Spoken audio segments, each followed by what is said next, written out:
watch it later, it'll be available on our county YouTube channel. So we're live. Thank you. All right, it's 9 a.m., so we'll call the meeting to order, and we'll just go right into business as we typically do for our work sessions. There are a lot of people here. I would ask the audience to please just keep your sidebar conversations or keep your comments directed to the board and when you're called on, and we'll go from there. So first item on the agenda is discussion on a bond guarantee request from Upson Regional Medical Center.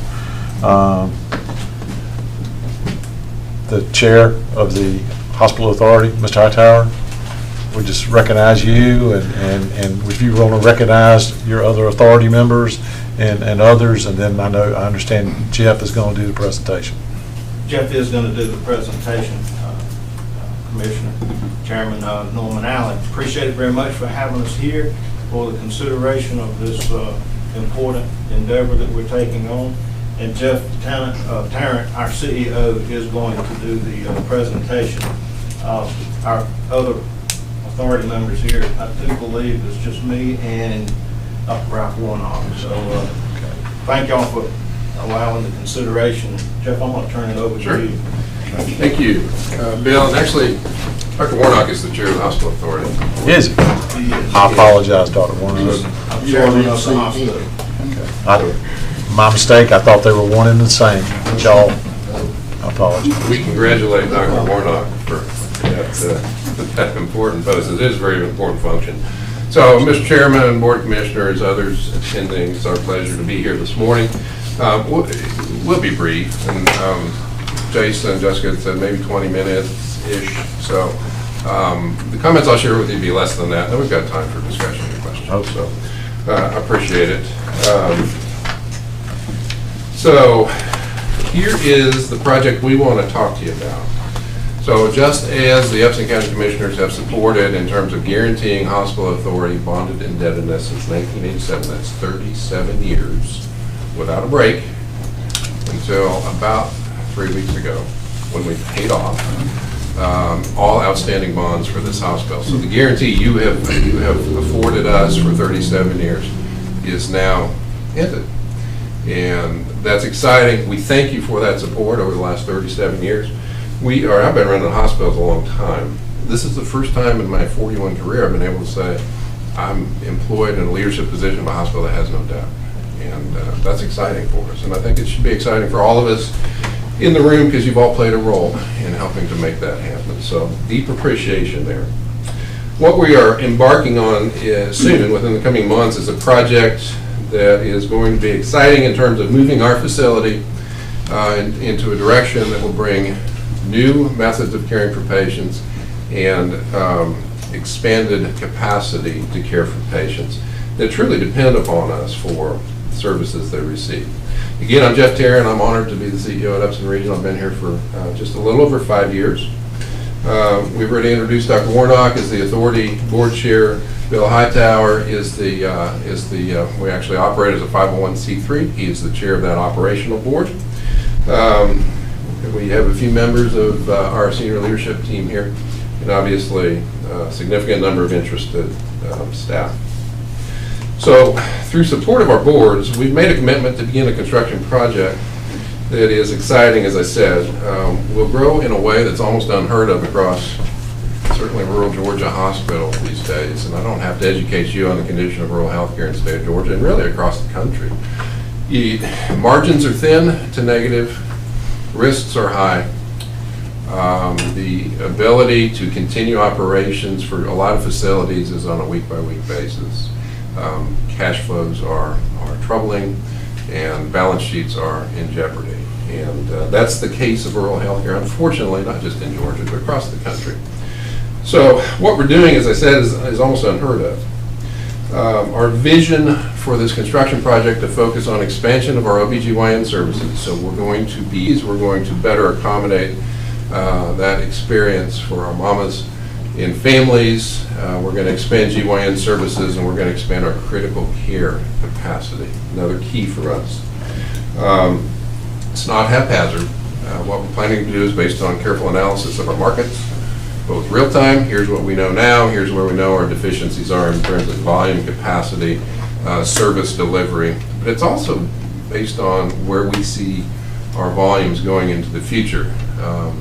And again, everybody in this room, to their credit, we project, and I think our projections are pretty good, some significant pockets of growth in population across our service area. And growth in population is a really good thing if you're in the hospital business. You need more people who need services, more people, in this case, who are going to birth babies, is what helps to sustain and grow our business. And this project is focused on that. So first slide, Jessica. Economic impact. This is a broad overview of what this hospital brings to this area. So for these numbers, we used an established federal model called RIMS 2. Folks who are in the economic development business understand that model. It's an economic multiplier model, and well recognized, offered through the Bureau of Economic Analysis, federal government. So with that, you can see that Upson Regional last year generated over $269 million in income. That in an economic model is called output. So household earnings, $131,000. And total jobs due to the hospital's presence. Now I would tell you, we employ 800 roughly. Total jobs, though, when you look at the impact of those jobs in the business across the population, total jobs that exist in this area due to our organization, just under 2,500. And then that last line is extremely important. So some folks in our area can't pay for their health care, and we're here to serve them as well. So last year we provided just under $10 million in health care to people that have no insurance, have no assets, have no ability to pay for the care that they need. And we're really proud of that. Next slide. So why do we need to do this expansion? Really, there's 4 bullets here. I'm not going to go through them all, but we are the only hospital operating an OB unit in this area. We're the only hospital operating a critical care unit to the extent that we have technology and expertise to do well in this area. We are designated as of a short time ago by the Georgia Department of Public Health as a level 2 maternal center. That's a relatively new program. We're the first hospital in the state of Georgia to receive that designation. We're really proud of that. What does that mean for us? You'll see evidence of what it means as I near the end of this presentation. It means we can care for babies that can't be cared for in other places. And certainly, that last bullet is important. We do serve a significant role in caring for low income. We have an older population. Older population generally translates into folks who need more access to health care. And we're proud of our role in facilitating that. Next slide. So what does the project entail? It's tough. You can't see the picture. So on the left, you can see it's just under 40,000 square feet of new construction. So as an orientation to where this will go, we've got an external elevation there that will help you see it. It's over to my left. But if you're facing the main entrance of the hospital from Cherokee, so you've got your emergency department entrance, you've got the main entrance, and to your right then to the south, you've got the upper deck of our parking deck. If you can envision a new entrance to the hospital, it will be to the south of where the main entrance is now, to the right. And that will be the entry point for our women's services. And that was kind of key to this project, is we want to create a separate ability for folks who need these services to access the hospital. Layout would be current standards. Some of the biggest changes we've seen, particularly in the obstetrics business in recent years, is our rooms are very small. In the birthing experience, for those of us who have been through it in one capacity or another, understand there's a lot of equipment that has to go in to safely facilitate and accommodate a birth. You got to prepare for the unexpected. Also, when our unit was built, I would venture to say, birthing experience was largely a harmony between laboring mama, physician, nursing staff, dad, maybe if you wanted to be there, in and out, maybe in the waiting room. But it didn't involve the extent of people that a birthing experience involves now. So the rooms have to be bigger, we have to accommodate more technology, we have to make it comfortable for everybody. Then our critical care expansion, so we're going to expand capacity by 20%. That's intensive care. When we have bottlenecks in our ability to care for patients, almost without exception, it is because we don't have enough critical care space. And we saw that, we lived in that world through the pandemic. But even now, post-pandemic, we've had a little while to digest what this looks like post-pandemic. It still represents a bottleneck, and a lot of it's because growth in our cardiology programs are other aspects of highly acute critical care. We've got providers to accommodate, facilitate our ability to care for these patients. And again, there are very few other places that folks can go without traveling a long distance. Okay, Jessica? So how's this going to impact employment? We have a general breakdown of the categories there. So roughly, in summary, about 10 FTEs, 10 full-time equivalent employees. Once this is mature, once it's up and running, once we're operating at capacity with the new space, what does that translate to into new salary dollars within the community? It's just under $1 million a year. So it's not huge as compared to the economic analysis we saw a minute ago, but it is significant. So an illustration of our obstetrics volumes, and a lot of what we do in terms of comparisons with prior periods, we have to normalize for pandemic years, which were odd. And they were odd, and we can't plan based on that because we never want that to come back. So I've shown you a snapshot here, calendar year 2020 versus calendar year 2023. This is obstetrics volume. We see a 12% growth in both admissions and patient days. And again, so we're already experiencing that growth based on projections related to the demographics and the population that we see in Upson County in the coming years. We think that's only going to accelerate, and we want to be able to accommodate the need for additional capacity in our obstetric service line. Okay. Expansion costs, that's a rough breakdown. Project has not been quoted yet, so I can't tell you exactly what it's going to cost. But these are estemates from the architects and engineers.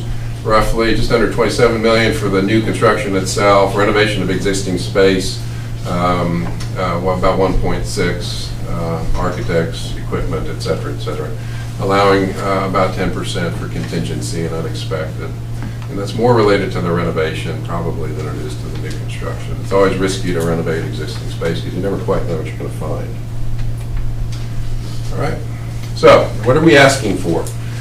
This is 2 slides here in a nutshell. I'm about to wrap up. So Georgia law allows for a mill levy of up to 7 mills for a county to support a hospital authority that is issuing bonds to do this kind of work, up to 7 mills. It doesn't mean it's 7 mills, it means it's up to 7 mills. That's statutory in the state of Georgia.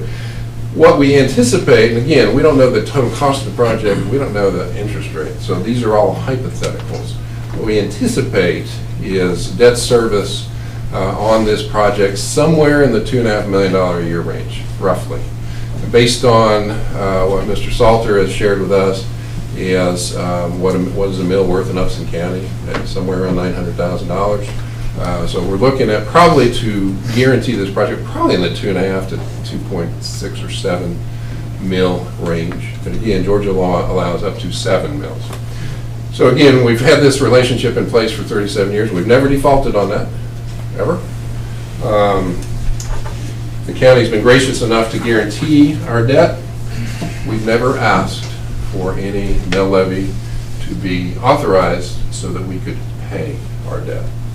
And I think that's a testament both to, certainly to Upson County leadership, as well as to the hospital leadership.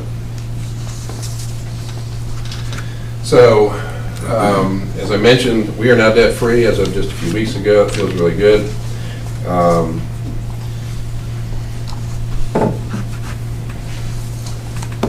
Previous bonds completely paid off. What we're requesting is continuation, essentially, of the previous guarantee through mill levy, if needed,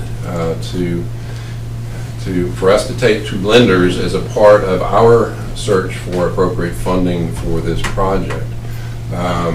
What we anticipate is ultimately no cost to Upson County, no impact to Upson County on your credit rating or your ability to borrow either now or into the future. What does it mean to us? Why am I here? Why are we here? Because it means a lot to us financially. And if it didn't, believe me, I know you got better things to do. It means a lot to us financially. Again, based on hypothetical figures, We believe it means about $175,000 per year that we can save as we finance this project. So over the course of the 20-year bond issue, we're looking at $3.5 million of money that stays right here in Upson County versus going to wherever our lender is. It's quite a large amount of money, and it's very significant for us, and will certainly add to the success of this project. So $3.5 million over 20 years is a lot of hospital equipment, it's a lot of hospital employees, it's a lot of care we can provide if we keep that money within our organization.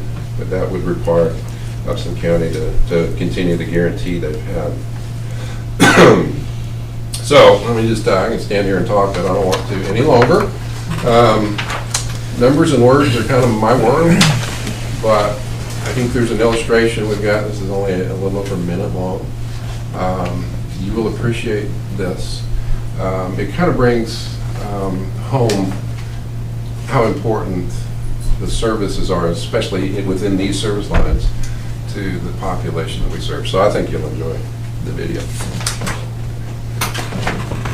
My name is Nick Moga. I'm a board-certified OBGYN physician. I graduated from residency in 2005, practiced in Minnesota for 16, 17 years, and then found the perfect job down here in Thomaston. We offer the patients quite a bit here. Geographically, Thomaston, if you look at it on the map, is a little bit of an isolated location, and our service area is about 50 to 60,000 people. A lot of the medical facilities that offer what we do, or even some more than we can offer, are 45 to 60 minutes away. Especially with something like obstetrics, things can happen very quickly, and it's a real benefit for a community to have a level 2 nursery and a labor and delivery that supports it literally 5 to 10 minutes away, as opposed to 60 or 70 minutes away. I had high blood pressure. My pregnancy was high risk throughout my whole pregnancy. They pushed it up to 37 weeks and then push it up again to 34 weeks. Really the only thing I did was pray.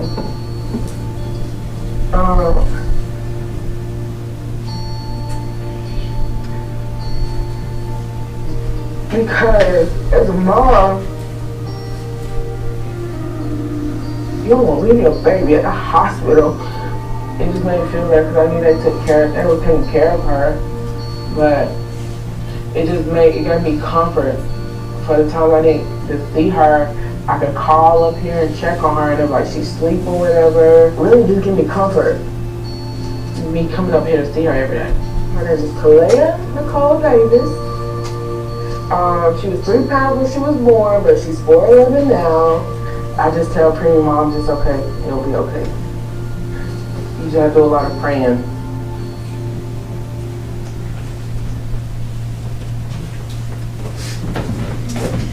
So again, thank you for your consideration, your attention. We are certainly interested in answering any questions or hearing what else you would like to talk about. Well, let me start by saying I appreciate everybody coming out. This is a very exciting project, and as you said, you know, for generations, the county has supported Upson Regional Medical Center through the authority, and even now through the board. This bond that you just finished paying off. I mean, that started 20-something years ago. And so you know, we're all very proud of the hospital and the growth and what it brings to our community. I mean, it's a given. I mean, everybody sitting up here understands that. You know, I go way back at this hospital, right, Suzanne? So anyway, I'm sorry. But that said, there's a business, and we're in the business of making sure that we support the hospital, and at the same time make sure that the commission and the taxpayers understand what this means to us. The little history that I have on this is, you know, back in November we got a certificate of need from you. I'd heard of it. I was very excited when I got it. I opened it up and I said, okay. being the guy that's sitting up here that's got to sign the checks on behalf of the board here, I said, okay, what's the bottom line?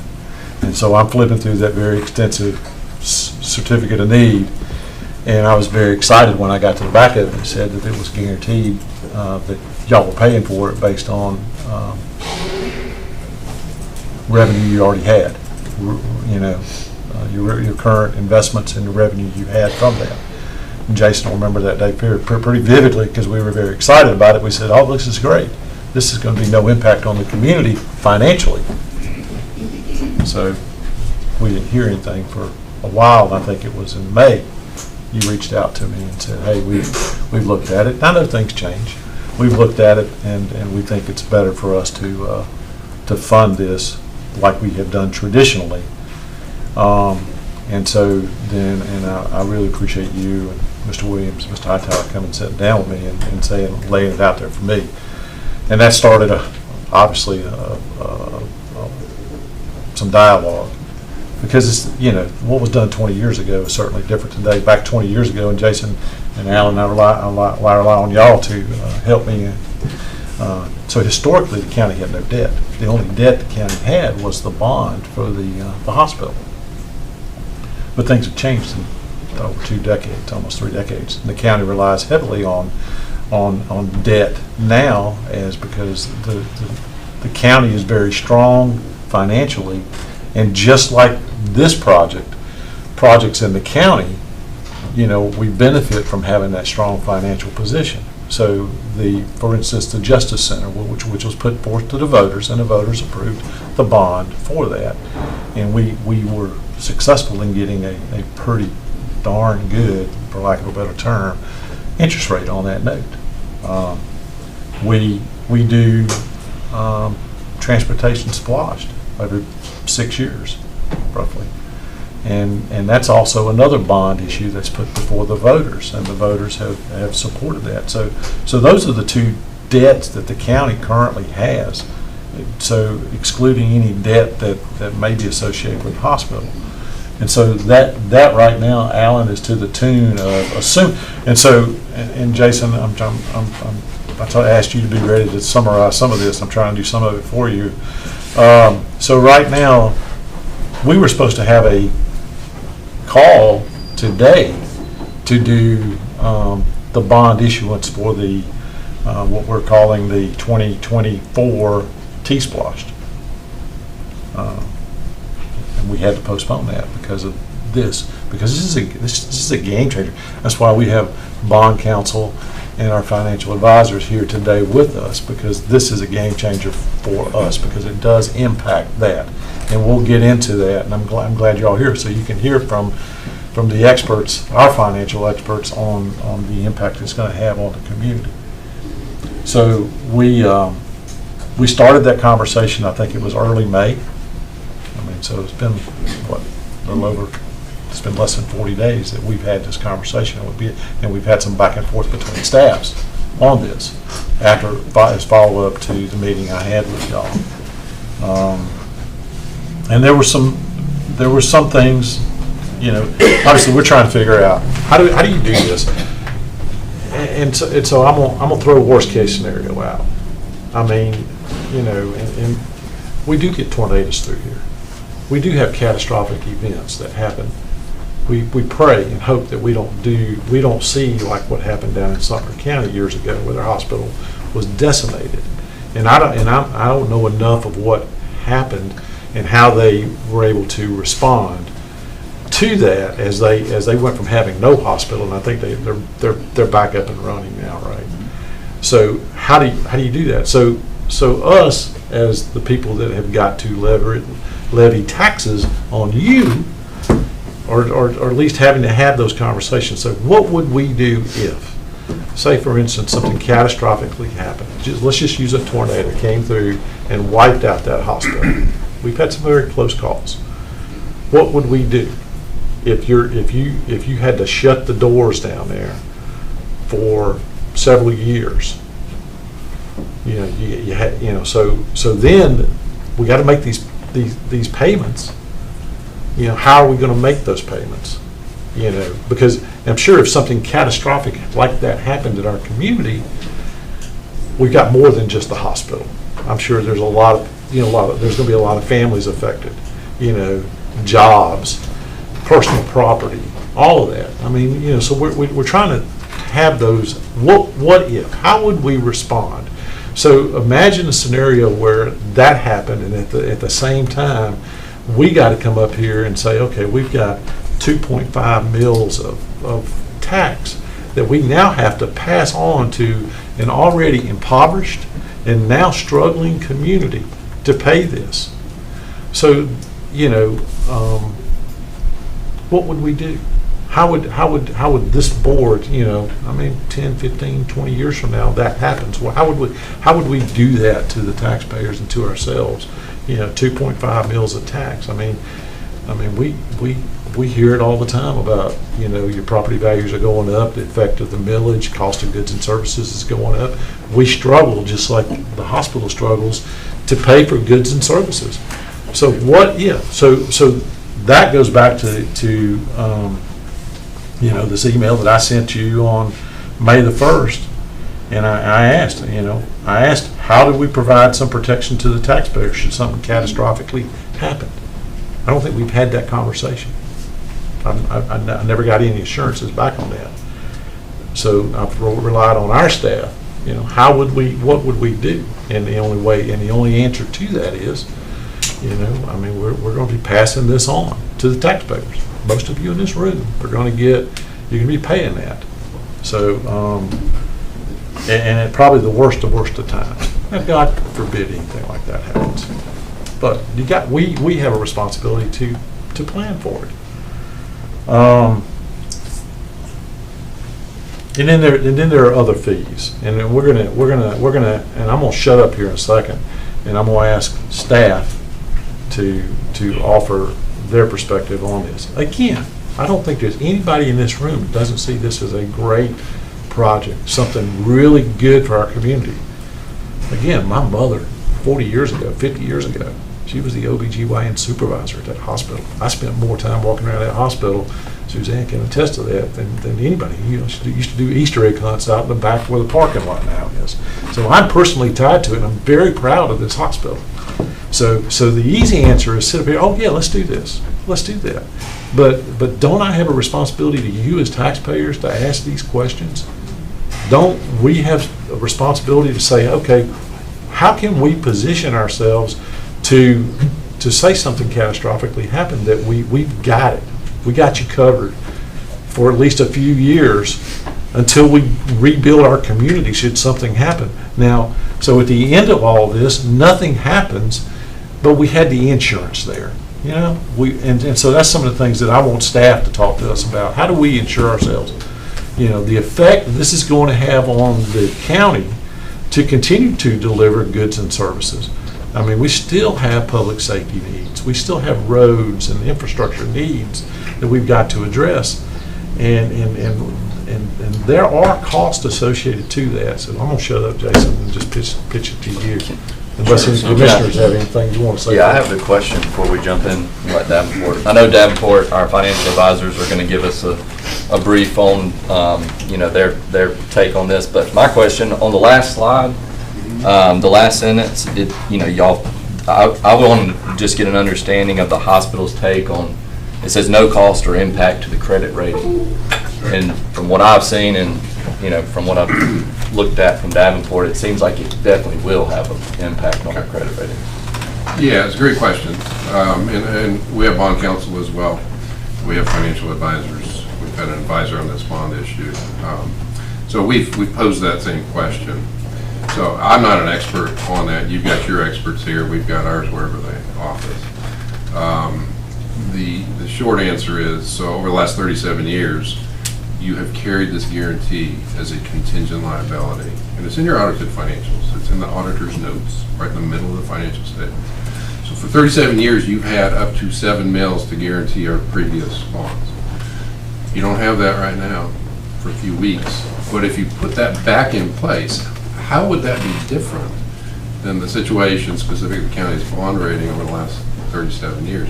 It seems like we just retired a guarantee. We're going to replace that retired guarantee with a new guarantee at the same level. And that's kind of the layman's explanation of it as it's been told to me. And so that question is the question for these gentlemen that are about to speak. How will it be different? And I know they've looked at it extensively, and so they'll hopefully answer that question. Yeah, I would simply say, Mr. Chairman, pretty much all the concerns that you mentioned have been the same concerns that the staff has gotten and have been asked to address directly to the board, and we've compiled them all into Davenport's presentation. So I think once Doug gets through their presentation, I think all of those questions, you'll have some level of understanding of what impacted. I mean, because obviously everything has an impact. It's just a matter of, our job is to give you all the information you need to make the best decision possible. And I think after Davenport does their presentation, I think you'll be satisfied that we've addressed those to the best of our ability.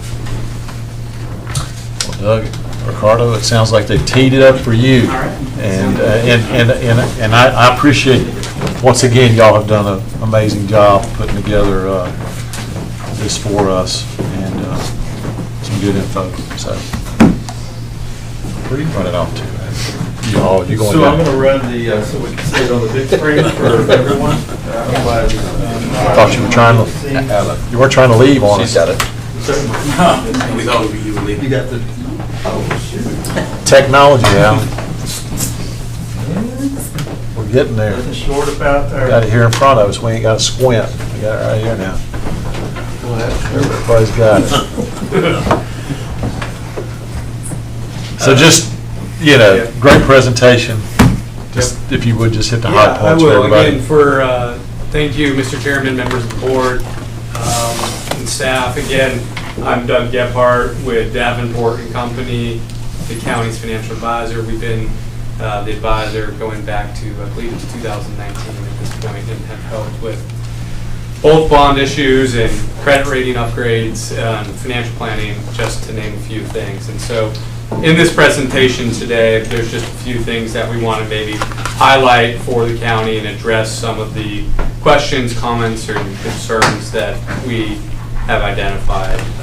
And first and foremost, I can appreciate the birthing process. My third child is now a month old and was born at 35 weeks. So I can really appreciate that. So I'm right there with you and know all the medicine and doctors and having to spend, a week in the NICU. So I fully appreciate the work that you all do on a day-to-day basis. So thank you for that. But my world is municipal finance, right? And I'm trying to educate. And so flipping to page 1, just to give a background on where we are. In 2004 was the last bond issue, a 20-year issue, very typical process. This one's the last one that was issued, is in the amount of $16 million, and thankfully it was just recently paid off. We say it's a not uncommon practice, probably better English would have said it is common practice to do these types of engagements throughout the state.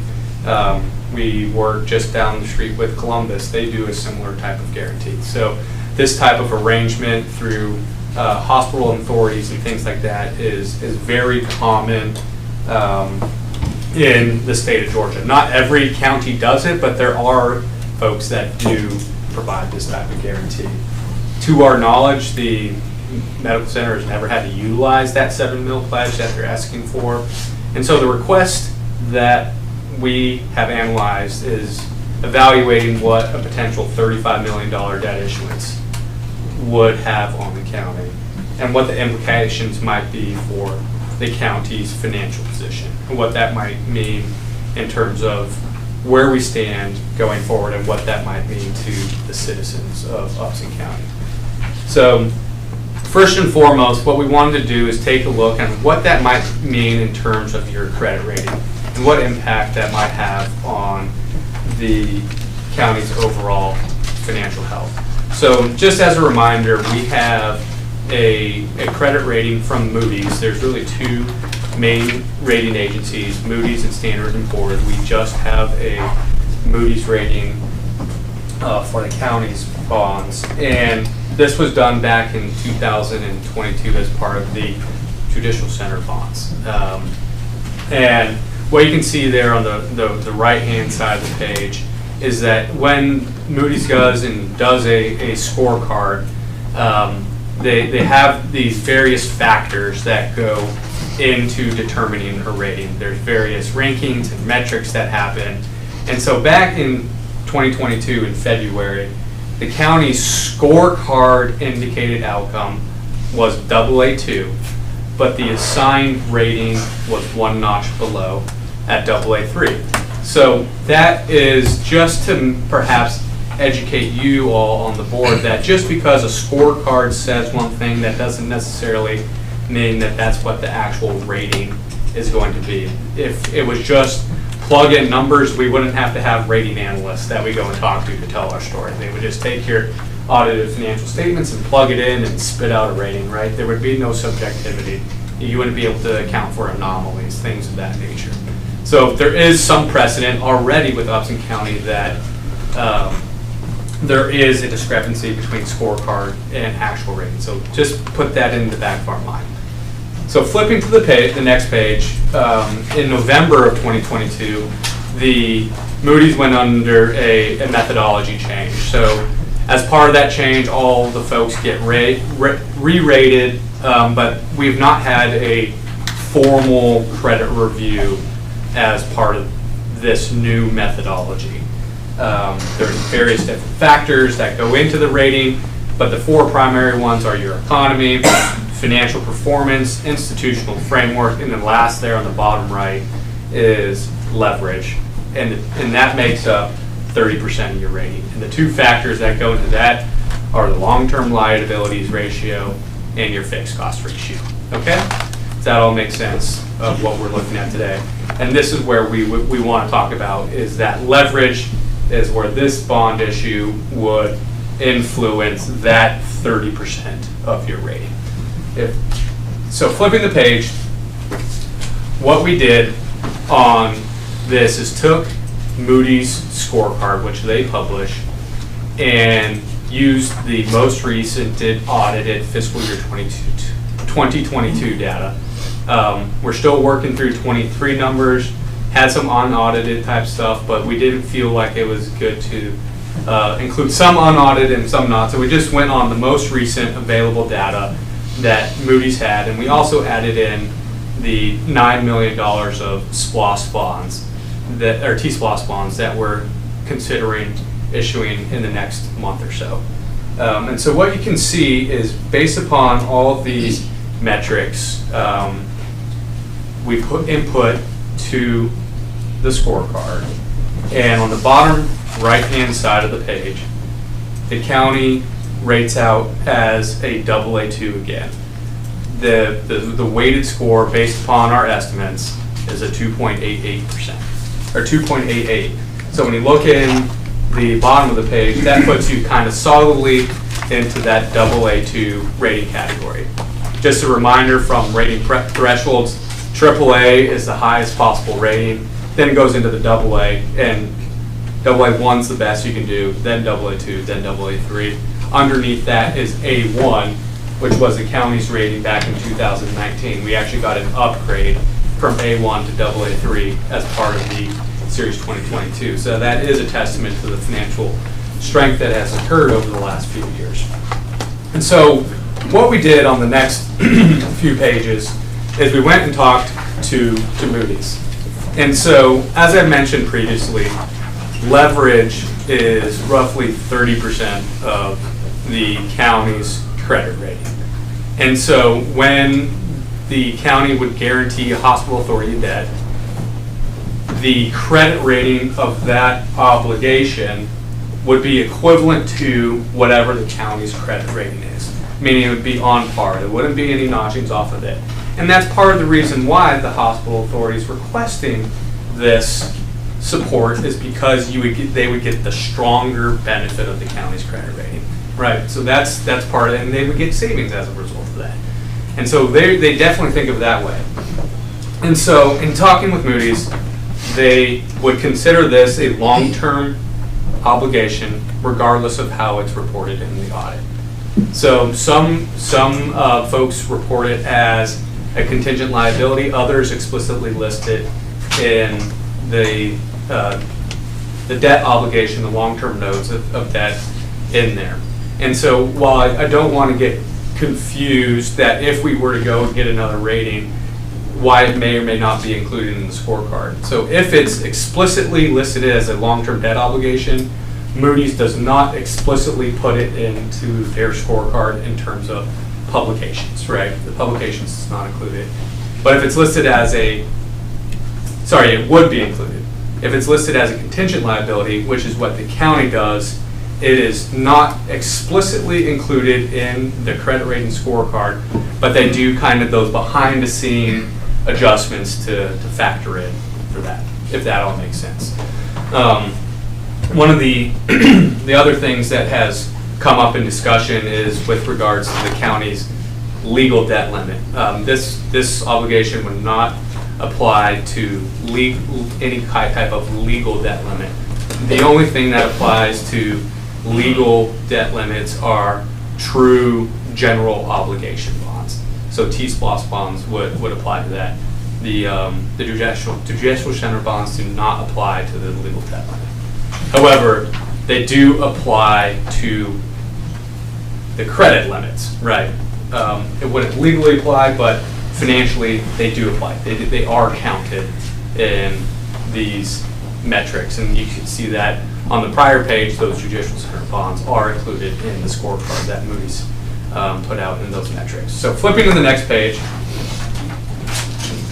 what we did is said, what would happen to the county's credit scorecard if you were to add in $35 million to those leverage scores? So what you can see there on the bottom, the pink on the two in the leverage section, both have shifted kind of right from the AAA category, AA category, to the AA and single A category. And so that moves your overall scorecard rating from a 2.88 down to a 3.55, which puts us just into that AA, AA3. I wish it was AAA. That would be great. AA3 rating scorecard. And I think to answer the question, what is perhaps the difference is the size of the obligation, right? If we were to take that same scorecard and only input $5 million, it doesn't influence that weight quite as much. For example, you can see that fixed cost ratio is at 11%, right? If that number was below 10%, you'd still stay in that AAA rated category. So part of what's happening here is that metric is shifting into the next rating category, which is moving your scorecard down slightly. So what does this mean in terms of this? So on the next page, some of the observations that we have from this is that your long-term liabilities would move from strong to moderate, and the fixed cost ratio would move from very strong to strong. Again, these are because of the way the county reports its obligation with the hospital authority, it'd be considered a contingent liability, and so it wouldn't be explicitly included in the scorecard, but kind of implicitly calculated behind the scene. So the scorecard metrics would drop the score from AA2, but there's no reason that would result in a downgrade, right? That might just mean that the scorecard indicated outcome is your rating. We don't know what that's going to be, right? We can't tell you that. If we could, we would be out bragging that we can predict ratings and tell people to go talk to rating agencies or not talk to rating agencies, right? So ultimately, one of the things that we did talking to Moody's, some other kind of not necessarily financial factors explicitly, but maybe behind the scenes, is that they would want to understand the hospital authority's general creditworthiness, kind of likelihood of the actual levy having to take place that might help mitigate some of those concerns. They would look at the history of this type of thing. So With that being said, I think given which we'll get into a little bit, given the history of the hospital authority and the strong financial position, that might mitigate some of those leverage metrics concerns because of the financial strength of the hospital authority. The other thing that they'll look at is the parameters and requirements of the intergovernmental agreement. And because these bonds are now paid off, we have the ability to kind of start from scratch and renegotiate that contract with the hospital authority. So that's from the credit rating side. Any questions on that before we kind of get into our numbers? One quick question on what you said on the previous side. What was the value of the previous bond issuance from 2004? What was the total value? Total value was $16 million. So since then, you've issued, or will be issuing $9 million of T-SPLOST bonds. You've issued $22 million of judicial center bonds, and then adding in $35 million. So in theory, you went from $16 million in 2004 to close to $70 million, $65 million. This, if this were to be approved. Thank you. So the deal considerations. When you go out to market, there's two ways to go and finance this, via direct bank loan or public market issuance. We just to be clear, the hospital authority has their own financial advisors, and they selected to go with direct bank loan, and they received a term sheet from Webster Bank, which is summarized on the following page. So what we did on the next page is talked about the key assumptions, and we didn't explore whether or not the bank loan or the public sale is the right way to go. We were happy to do that further if that's the analysis the county would like us to take. So based upon the term sheet that we saw, is that assuming a $35 million par amount and the interest rate right below 4.75%, the annual debt service payments are right around $2.7 million a year. Obviously, these are all subject to change based upon closing dates, payment dates, final structure, but give you a rough sense, right in line what the earlier presenter shared. So that's good. 20 years, very typical, matches the previous amortization structure of the 2004 deal. 20 years is very normal for this type of transaction. And so what we did on the next few pages is what that would mean on the millage rate impact and the average impact on the homeowner. And so as of 2023, the net digest, M&O digest, is just under $900 million. So when you take that, 1 mil produces 900,000 and divide that by your maximum debt service of 2.7, the millage equivalent impact is 3 mils. So you would need to cover roughly 3 mils to do that. And so what we did on the right-hand side of the page is showed what that would mean in terms of the average homeowner. So, for example, on the top of the page, if your house was worth $150,000, you get assessed at 40% of that. Means that you get assessed on $60,000. At 3 mils, the annual addition to your tax bill, if this were have to be levied, would be $180, $183. And we did the same thing for a $200,000 and $250,000 house. There might be some additional exemptions applied, things of that nature, but and the actual millage might change as your digest grows and goes up and down, but a rough sense of what that means in terms of the impact to the average citizen. And so what we did on the next page is looked at what that means in terms of debt service coverage impact on the hospital authorities. So this debt obligation would be higher annual payments than what has been previously been repaid. And so we wanted to make sure that at least historical operations could be sufficient to cover the annual debt service payments. And so in looking at the last 5 years, and this was a analysis, we're not hospital, just to be very clear, we're not hospital professionals. This was the numbers that were provided by their financial staff that was used to market the bonds. So we're assuming that the information provided is correct. But when you're looking at the income available to debt service and divided by debt service, your coverage at a minimum is 5 times coverage, which means that for every dollar of debt service, you have $5 available to pay, which is extremely strong, extremely strong.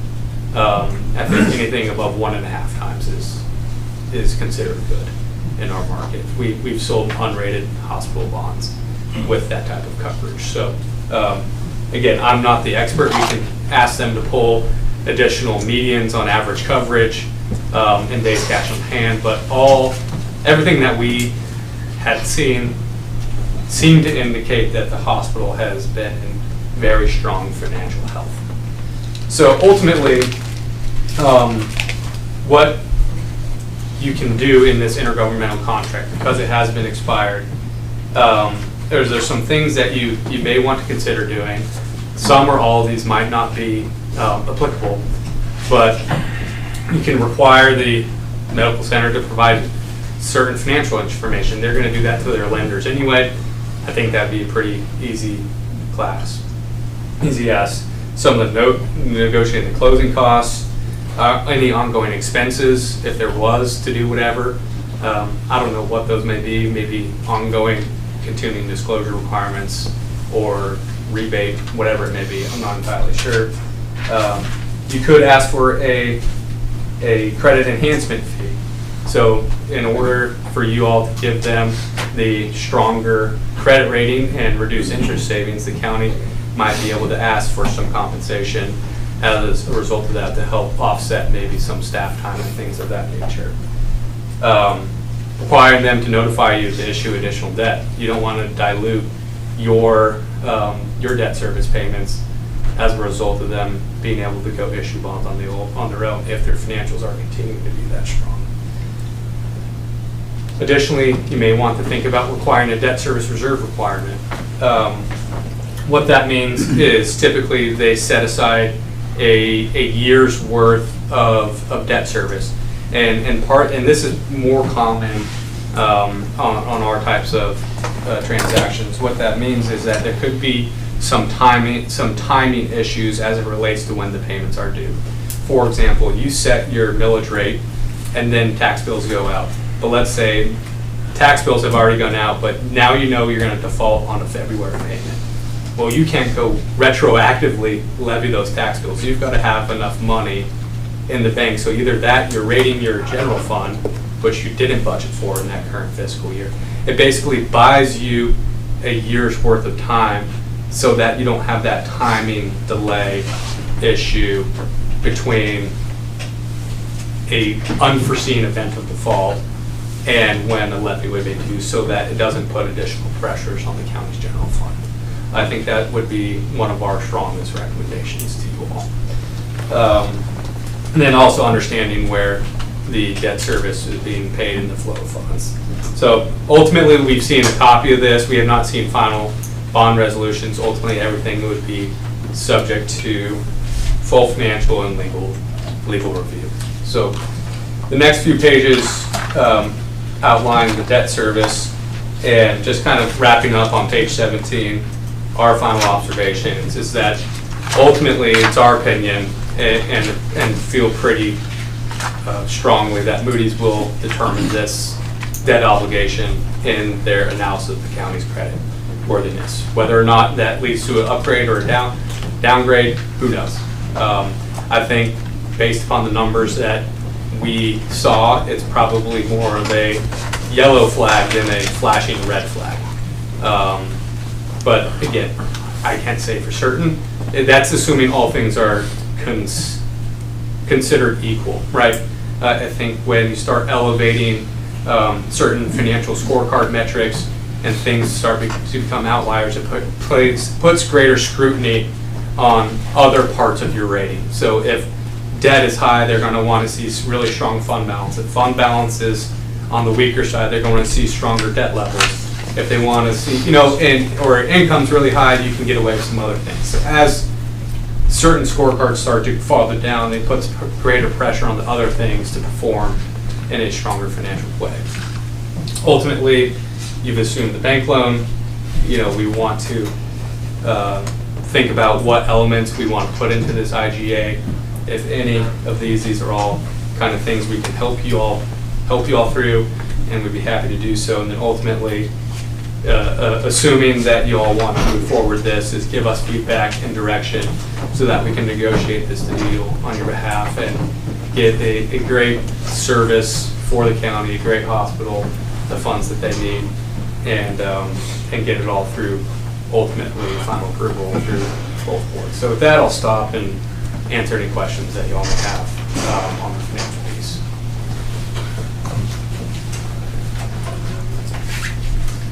And then there's questions, but is there anything, Ben, do you have anything you'd like to add to, I know you, from the bond counsel perspective? From a legal standpoint, well, good morning, I'm Ben Brooks. I'm with Smith, Gambrell, and Russell, the county's bond counsel. I think you've heard the most important issues before the board. From a legal standpoint, we've heard that we already had a transaction similar to this instruction in place, just recently paid off. And what's being proposed is the same type of transaction. So from a legal standpoint, I'm very comfortable with the structure of the transaction. I'll say that the hospital also has engaged very competent bond counsel who's looking at this as well. So if it's the desire of the board to move forward with this, I'm very comfortable with the legal structure and that a deal can be negotiated within the bounds of Georgia law. So I guess the question that needs to be answered first, before we really get into more details, is what's the timeline? What timeline are you looking at? Because you're hearing that there's an intergovernmental agreement that's got to be crafted, and Dr. Warnock, Jeff, what's your timeline on this? Do you have a drop dead date that you've got to have an answer by to have this agreement in place and done? So our CFO, John Williams, is here as well, but let me just offer an administrator's perspective on that. It's not technical. The completion of the project is defined under approval in the Certificate of Need through the Georgia Department of Community Health. That is, as far as I know, this is my first CON venture in the state of Georgia, but as far as I know, in order to honor that CON, we should anticipate having the project truly completed by that deadline. John, when was that date? April of 26. Can we anticipate how many months construction time? 15 to 18. So, Mr. Chairman, we're going to do the math backwards. Now, it would seem like we probably, from this point forward, we've got 22 months, 21 months, somewhere in there. I don't think you want to run that really tight, but that would be, in terms of what we know is in place today, kind of the hard project completion deadline. The twist on that is, I believe if this project was being contemplated and requested after July 1st in the state of Georgia, we believe it most likely would be CON exempt based on recent actions of our state legislators. So it's a bit of a wild card, but based on what we know today, we should anticipate the project to be completed by April of 26. So worst case scenario, we have 21 months from today to get an intergovernmental agreement crafted and voted on and going. Worst case scenario. Now, if you're exempt and we don't build it instantly, though. We're looking at 16 months, let's say 16, 17 months Right. for the construction phase. The project itself, the construction has to be completed by that. By April completion deadline on the 26th. Certificate of Need. Yes. And so the math that we did, rough math, 21, 22 months from today to go from where we are today to being done. So my question to staff is, how fast can we turn around an intergovernmental agreement? Because, obviously there are recommendations from our staff that on some items to include in this, and having time to negotiate that intergovernmental agreement between the county and I'm assuming it would be the hospital authority, because that's who we're dealing with. We're not dealing with the nonprofit, right? or will the nonprofit have a role in this agreement? You're dealing with the hospital authority, government to government. Yes, sir. Yeah, but I would say that some of the provisions of that IGA, I think, would flow through to the, to the hospital itself. And so, I think we could probably speak to timing of that. Again, they have bond counsel that has not drafted documents and hasn't gotten too far down the road yet. Well, we have a draft intergovernmental contract. It's just a template. Yeah, just a template IGA at this point. But the remaining bond documents and disclosure documents have not been drafted yet.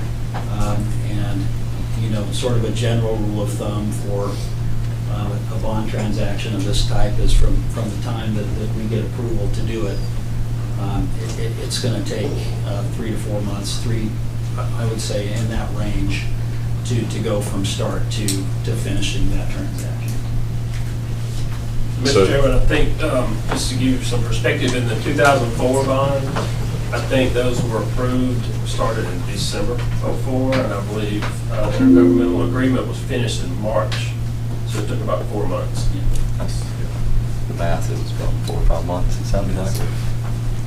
Okay, so the short answer is it's not going to impact your project dramatically. Yeah, we just need your agreement that you will support it so that we can go to the lenders and say, yes, we can get the counties. But you're not going to do that until you have the intergovernmental agreement signed, right? I don't believe they're going to require a signed IGA. And that's for conversation with our representatives with Piper Sandler. The wild card is what happens with treasury rates between now and whenever the bonds are issued. I mean, there's just all kinds of unknowns here, Mr. Chairman, but I think, if we can get a commitment in concept from the Board of Commissioners, then we can take that back to the potential lenders and say, let's proceed with this, with the assumption that the bonds will be guaranteed through Upson County. Jason, commissioners have anything, any questions? Jason, you have any? My recommendation to the board would be, potentially when you were ready, so basically you've gotten a list of concerns and things to be considered that should be potentially included in that agreement, that, it sounds like the authority's looking for, an official movement of support so that they can go to their lenders and start work. Then it could be as simple as just a resolution declaring that you're going to support it with the criteria that you see here recommended from Davenport. I think, could it be as simple as that, Ben? Yeah, I think so. If you could do that today, or that could, again, if there's more consideration needed of that, that could be done, the county could put some kind of a term sheet, which one of the conditions will be included in the IGA. So if we do that today, or if more consideration is needed, it can be done at a future session. We would typically do that at our Tuesday meeting, so between now Yeah, and it's Tuesday. just a work session, so we typically don't take action on anything at a work session. We try to get the lion's share of the labor work done out of it, and then we bring it to the board's official meeting to take action. So,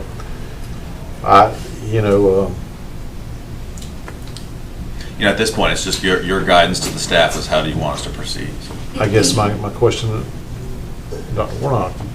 you heard the presentation, you've heard some of the conditions, for lack of a better term, some of the concerns our financial folks have presented. Have you heard anything that is disturbing to you? Because I really don't think we're going to sit here today and hash out terms of an intergovernmental agreement. I don't think everybody in this room's got the better part of the day, today and tomorrow, to hash that out, because, it's pretty complicated. I think it's easy, but we got to come to terms on it. I think if you want today, basically, you know, as a public, you want a head nod from us, you know, we can certainly do that. I don't know, you know, I personally am supportive of this, but I have concerns. Again, it goes back to things like something catastrophic happens. I mean, assume someone sitting in this room today is sitting here and you just got your property appraisal. And I'm sure that made everybody very happy when they saw those, right?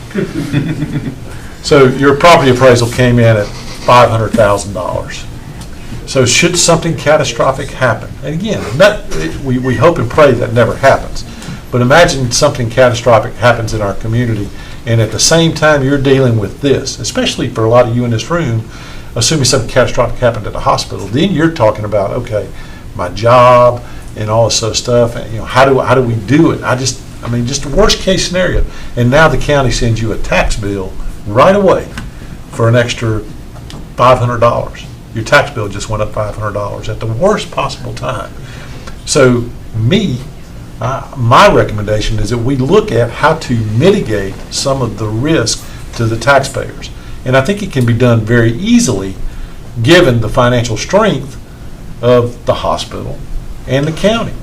There's a way to do it, and I'm being told there is, such as establishing some sort of, I'll use the term trust, I'm not the financial expert, a trust that was set aside. If the hospital could set aside, I don't know, I would ask for 5, maybe it's 3, you know, we heard them say a year of money that's set aside today. It's still your money, but it's in a trust dedicated to guarantee should something catastrophic happen, and we hope and pray that doesn't happen, but if it did, that there's money sitting there so that while we're dealing with something catastrophic, that we don't hit the taxpayers for that debt day one. Does that make sense? I mean, is that a no-go for y'all? I mean, I don't need that answer now, but I'm saying it sounds like something we would like to consider. And there's some other things that we'd like to consider. Mr. Tarrant, if you go back to my email dated May the 1st, there were 3 things I asked to consider, and I didn't get a yay or nay on those. And I'm not going to get into that here. Probably shouldn't. But, you know, it's there. It's public record if anybody wants it for that matter. But anyway, so those are some things that I would ask us to consider as we go through. So you got our financial advisor's recommendation. You got that email. Yes, sir. May I just say, and again, you've got your experts here, that's great. We've got qualified people as well. But if between now and so as a layperson, what I'd like to say is we've had some guidance from Piper Sandler on this.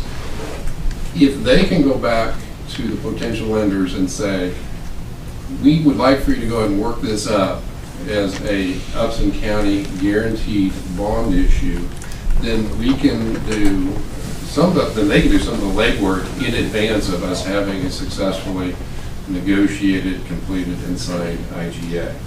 And I don't know how wishy-washy that is, but that's actually what our Piper Sandler represented. He says, I want to go back to Webster Bank and say, yeah, this is going to be backed by Upson County, or it's not going to be backed by Upson County, in which case Webster Bank falls off the list, and we've got a list of other lenders, but we pay up to 50 basis points more for the debt. So I don't know how it seems kind of squirrely to me, but that is what Piper Sandler and John Pinnell and Bond Counsel have indicated, recognizing the IGA doesn't happen instantly.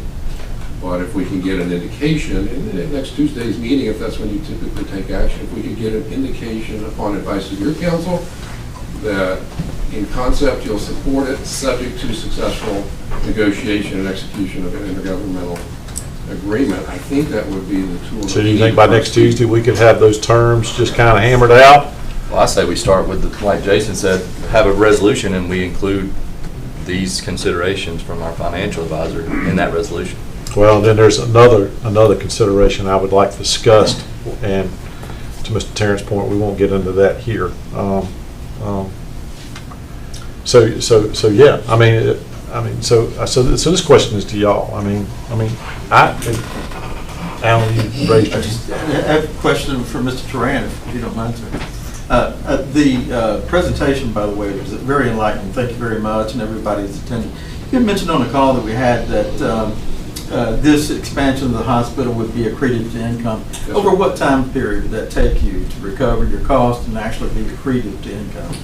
Sure, John, do you have we've got a pro forma that either we have provided or are willing to provide. Yes, sir. Could you please provide that to us? I Sure, we appreciate can it, sir. illustrate that. Yeah. So, I mean, everything that your consultants are looking at are snapshot, real-time balance sheets, analysis. And so if our proposal is going to create, if it's going to have an accretive impact on the organization, then the balance sheet only gets stronger as the as the income Sure. statement gets stronger. But we are happy to provide you that. Yeah. The nature of the obstetrics business, strangely, impact is delayed, about 40 weeks. It boggles the mind. So we do wait a while to realize the full impact of that. We're happy to provide you that. We mentioned that. I appreciate Yes, that sir. very much. I had a question for you, Doug, and I forgot. Sure. No, I forgot the question.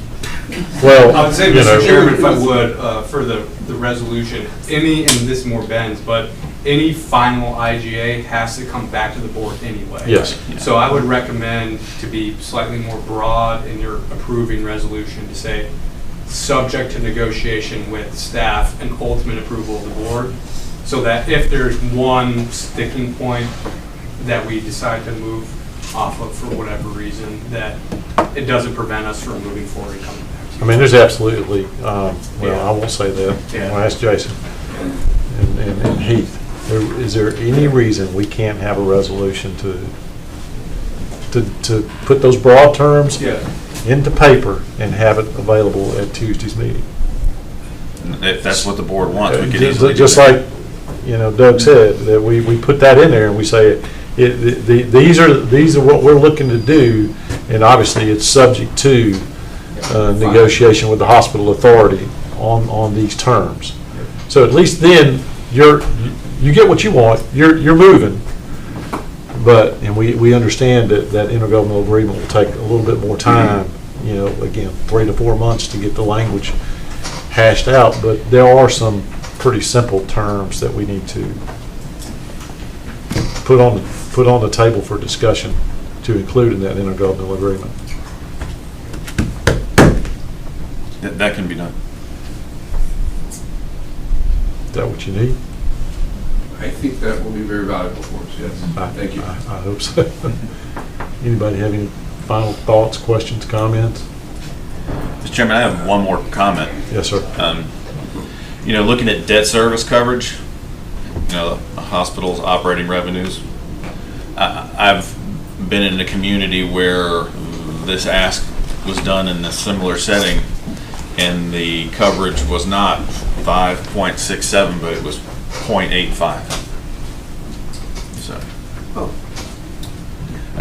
I think that's a testament to like how strong financially our hospital is. Very strong balance sheet. Question, Mr. Brown. Something we all need to hear? Yep. Okay. In that case. The bank, and right now I'm losing, is West Bank? Is it? Webster. Webster, I'm very sorry. Was this the only bank that replied to your RFP, or was this the only bank that you sought out? No, you received that information from Parker Sandler, so, yeah, we've got, I think we had 6 or 9 responses. Oh, okay, so you got that, Doug? How many at Webster's? We only, you asked for. You got the terms from Webster, you have, I think, the other information. I don't believe so. No. All we have is We'll be glad to share that We with asked for all of them. There were multiple responses. Webster would fix their term for 20 years, and I believe was the only respondent who would do that. Yep, all the others were much shorter, 5 to 7 years. Our consultants believe there is great value in that, given whatever predictions are for interest rates throughout the life of the loan. It Okay. benefits us all to get the best deal possible. Thank you. I certainly appreciate the work y'all put in. always some very sage advice. I mean, because, I mean, obviously, at the end of the day, that's what it comes down to us. What is the impact on the county, AKA, what's the impact on the taxpayers? You know, and we do, and look, again, it goes back to, we hope and pray nothing happens. That 20 years from now, you know, we look back at this and, again, what another tremendous win for our community. This hospital has been a tremendous win for our community since the 1950s. You know, and Slade is sitting here, and we know firsthand the impact our hospital not only has on our community as citizens, but as for an economic development tool when companies look to come here. Having that hospital here is tremendous. You know, not only does it provide jobs, and you guys did a tremendous job showing the economic impact, you know, and Slade, that's some good stuff that we need to file and have available as we talk to future projects. Because the impact, the end of the day is the stronger our hospital is, and the stronger our county is, the better we are as a community. You know, I am so privileged to be able to go and represent Upson County at meetings across the state, and especially with our peers. And, you know, and our hospital is something, I'm looked at often by other county commissioners with envy. They, I can tell you stories all day long, but I'm not going to do that. So a lot of y'all have been standing here for an hour and 15 minutes plus, so appreciate your patience. So it sounds like we've got a plan. Yeah. We can get something to us Tuesday to at least list the terms that we're discussing. And then sometime within the next 3 to 4 months, we'll have an intergovernmental agreement that's been vetted and hashed out with the terms. And hopefully that's good enough for y'all to start moving forward with your financing that you need to get. Everybody good? Thank you very much. Good. All the taxpayers in the room, or you're nodding your head? I mean, because the other thing we could do is, I mean, and the time doesn't allow for it, and Jason and I talked about it, and Alan, you know, we could put this on the ballot in November for the taxpayers to approve. That's not going to work for y'all, is it? And taking this another path. You know, all the debt that the county had, you're smiling. No, I'm just appreciative of what the action Okay, taking. so all the debt that we have as a county has been voter approved. Just pointing that out. So this debt will not be voter approved. It'll be on your backs as the hospital authority. And then you got Upson Regional Medical Center, your backs to pay the debt, and it's going to be on the backs of the taxpayers to get it done. I say that not being a negative Nelly. I say that just stating fact. Okay? That enough? I tell you what we'll do, if it's okay with the board. We'll take about 10 minutes, and we'll come back in and start up. But appreciate all of you coming out. Appreciate what you do for our community. We'll take a 10 minutes.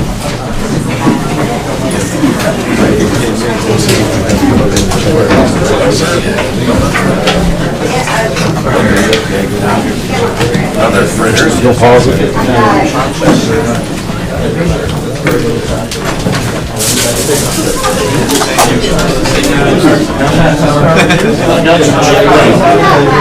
Hang it all up.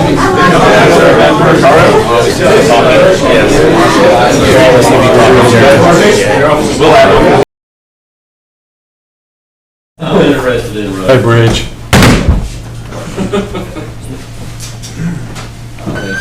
This is.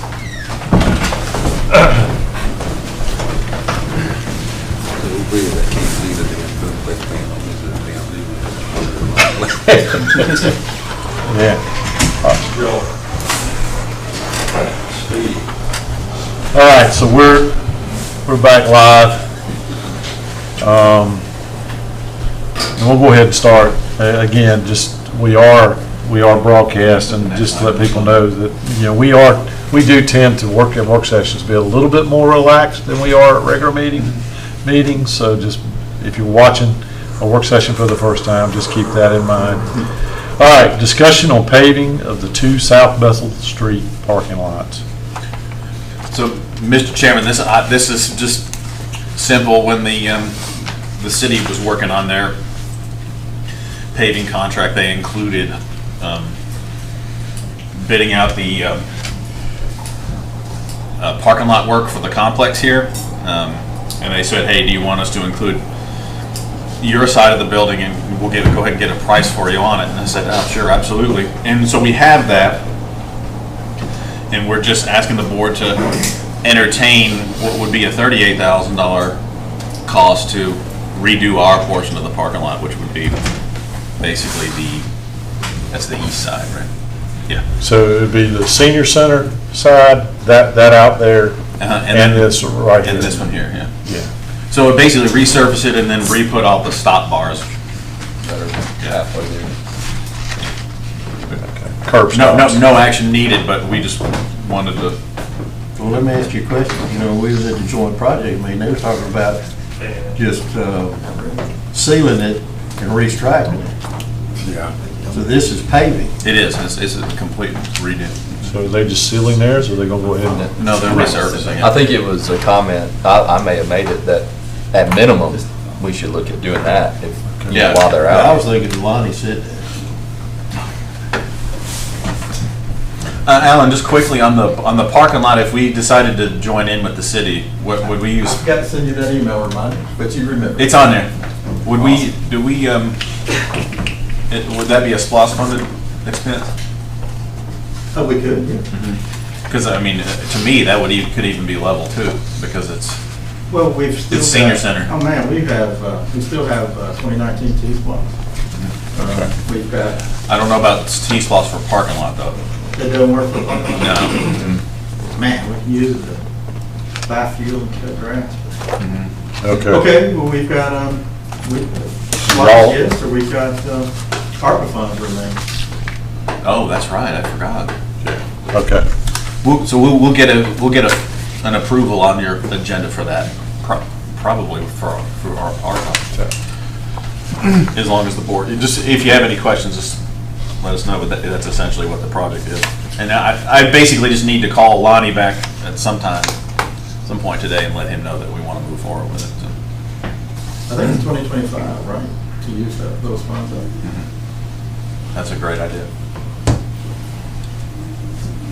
So that's all on that item.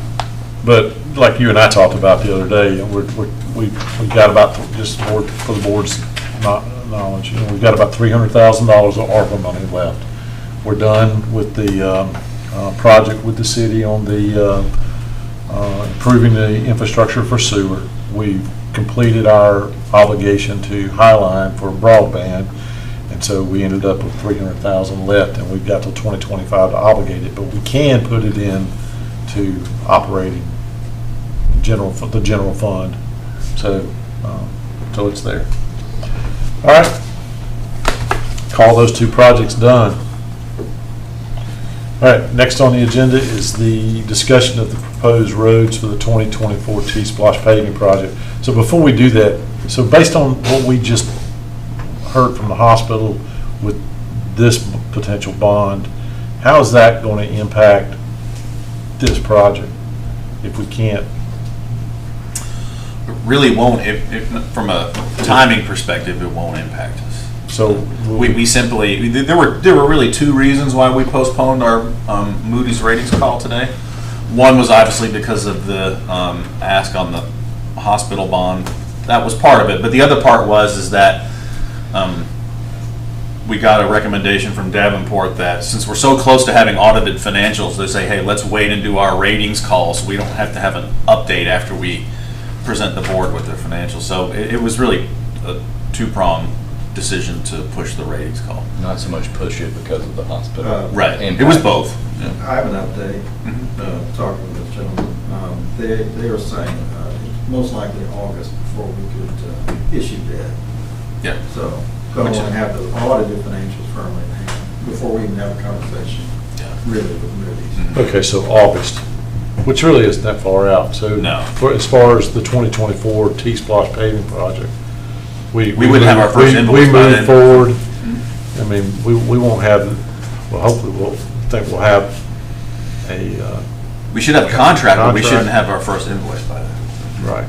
And you can always reimburse yourself with bond funds if that's Okay. needed, so. We were already collecting 2024 Right. T-Spot dollars, and we have 2019 T-Spot dollars. Okay. Okay, so no reason, no concerns about this project? This is the biggest project we've done, right? Yeah. 67 miles, I think? Just a good 66 and some change. I think if you scroll down all the way to the bottom, it'll give you a total, I think 66 and some change. And does that include, Y'all is that a want copy total of of, this? I got extras. does that include everything that's highlighted or everything? Everything.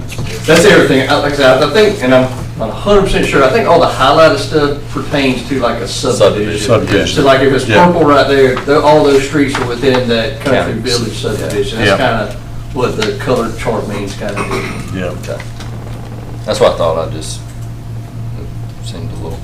yeah, I wasn't told I had to do some research. I was like, I'm pretty sure that's what it is.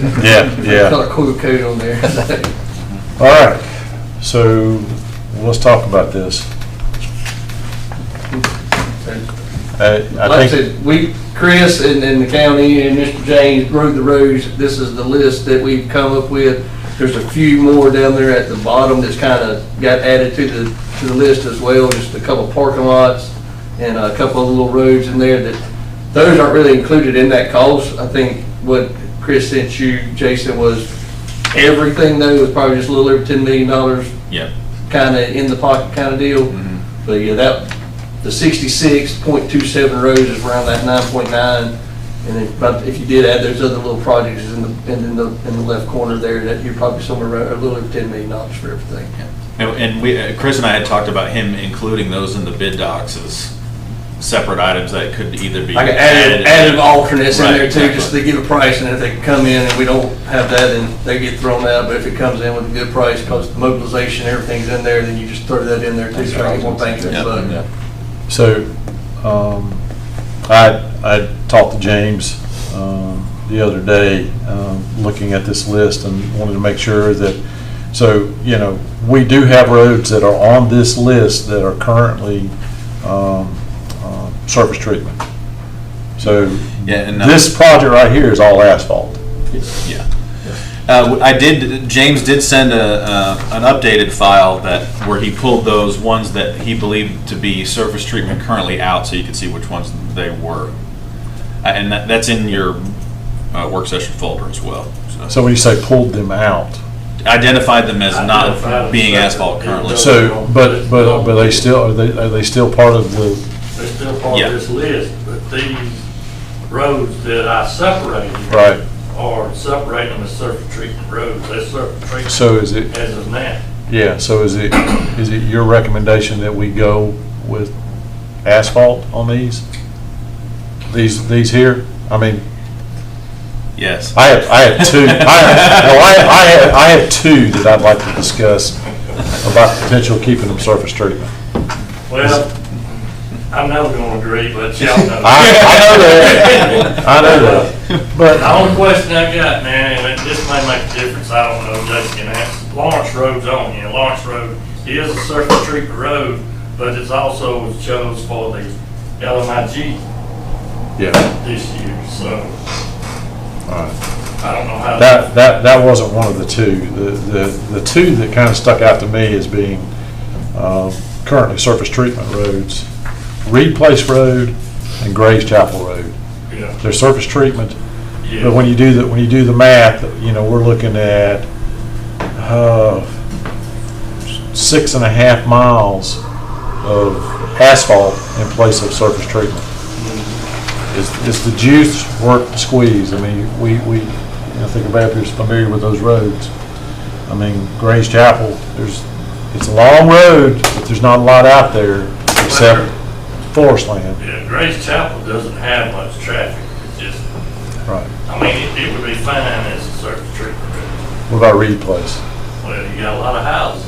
Wow, but, wow. you know, you can't. I got a problem, you know, I know we talked about, I mentioned Allen Road and Floret Road a couple of times, and I don't see it on these lists. Yeah, they are. Down the road. There they are right there. They own the pay. Oh. They're third page, Okay. right here. See them right there. They can get paid. I do have a question. You got Rock Hill School Road from Pole Bitty Spur to the end of the pavement. We got 2 Rock Hill School Roads? What page is that on? 2. I must not prove them all out. 4, 5, 6, He probably 7, got 7 up from the bottom. Well, I mean, I don't, no, we don't have, Throw that away. we have, We're actually gonna 4-lane Allen Road. Chris wrote this. We need to put some speed bumps on it. It's not Instead of 4-lane, let's wrong. speed bump it. I think you got it confused. That's your retirement present. We are live. We are. Yeah, because Rock Hill School Road's longer than 1,500 so. Oh, yeah. I don't know what road he's actually referring to there, but it ain't Rock Hill School. Yeah, okay. I can keep clarification on that, Mr. Paul, and get it back to you. So, Reed Place, I mean, I get it, there's some houses there on the first section of it, where you get up there, what is it, Pallet? Is it- It's not business, but Yeah. where it used to be. It's also very narrow. Well, it's probably 18 foot, which is Minimum, minimum. yeah. So this would not include widening it, No. like we did on Pickard. So it's just going in there, And resurfacing what's there.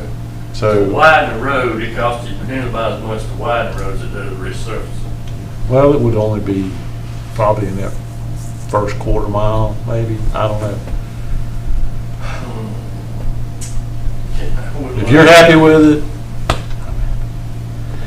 it, Gray's Chapel, I mean, again, that's a lot of forest land out there. Yep, mostly forest land.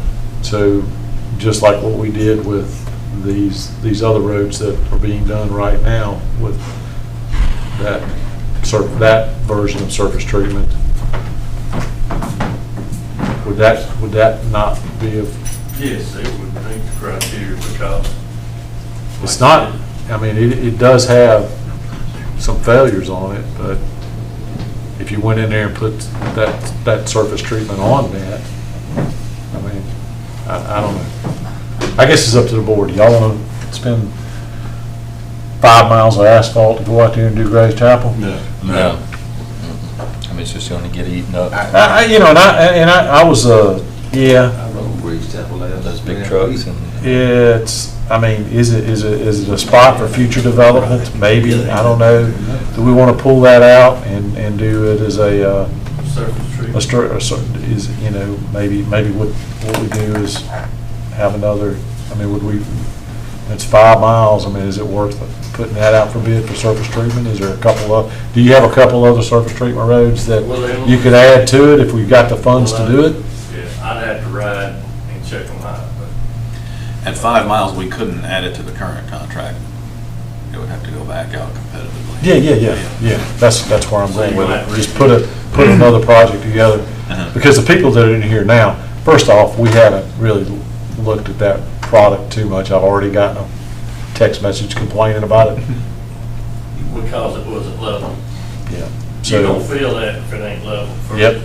Yep, so, No stop with surface treatment unless. right, unless you do what we did on Willis Road, and that's basically, you know, and almost, quite frankly, if we're gonna go to the expense that we did on Willis, where we go out there and rebuild the road, just go back in there and asphalt it and make James happy. I mean, but if it's a road, I mean, such as Gray's Chapel, once you're out there, it's forest land, it's logging trucks. Although I think everything's been cut, and probably 20 years before they get in there and start cutting more timber. I say that, but somebody will be out there tomorrow. Yeah. Well, you rode it, you seen the patch places. Yep. The big patch. Yep. That's from logging, and we had to go in there and dig it out and put asphalt in it because of the. Okay, so it sounds like it's kind of the desire to pull Gray's Chapel out of this. So 5 miles, I mean, that'll, you know, if we had any concerns about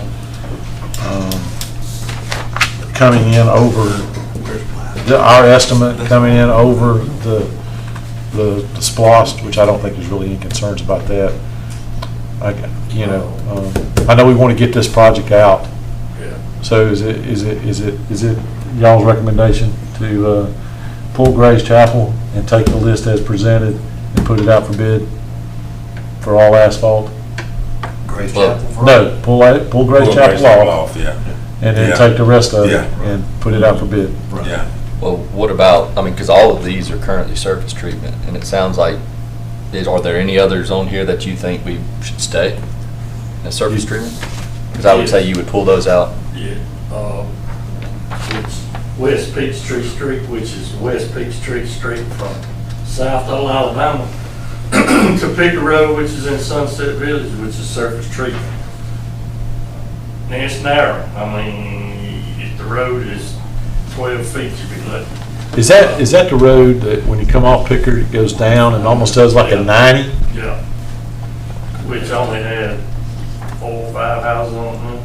One might not. Yeah, it's one I get a lot of comments on now. I do. Comment. I have. Well, I mean, that's the original road. It's just narrow. we're gonna be in there anyway though, right? Huh? We're gonna be in that neighborhood anyway. Yes, but there's no traffic on it. I mean, if you want asphalt, it's fine, but you ain't got 2 lanes there, I can tell you that. Yeah. You can put a sun line in it. So it's your recommendation, to pull West Peachtree off and make that part of a surface treatment? Now, he's got the whole West Peachtree Street on him. But the other side in Sunset Village is the part from Old Alabama to Sunnyside Road. Yeah. It's the same road, but once you cross Old Alabama, it's surface treatment. And the other part in Sunset Village is the asphalt. So is there another one you would recommend keeping surface treatment? Well, You would recommend all of them? Character Road, surface treatment now. Character Road comes off of Jeff Davis and cuts over to Willingham Springs. It's a little road to the right before Willingham Springs intersects with Jeff Davis. I mean, Okay. it's just a little cut through. It's not a All right. major. And so, and again, what we're talking about here is surface treatment like what we did at Willis Road. Yeah. Okay. And the other ones? Just, Well, you got Stewart Road, which is up y'all. It runs from what you just did on Jugtown to the county line, which is surface treatment. But they built a lot of houses out there. So you just did Jugtown last year. it's asphalt. It's asphalt Jugtown is, but this is Stewart Road, it's surface treatment. I'm okay with just pulling those 3 off. I mean, because of the traffic. Yeah.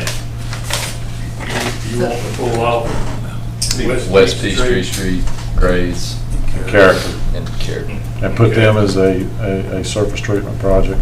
West Peachtree, Graves, and Character Road. Yep. What about that Stewart that you just mentioned? Well, he's saying, Sounds like leave it as. We're already out there. It's asphalt out there, and he said there's out. I mean, there's a lot of houses being built, plus we just did Jugtown last year, which intersects with Stewart. okay.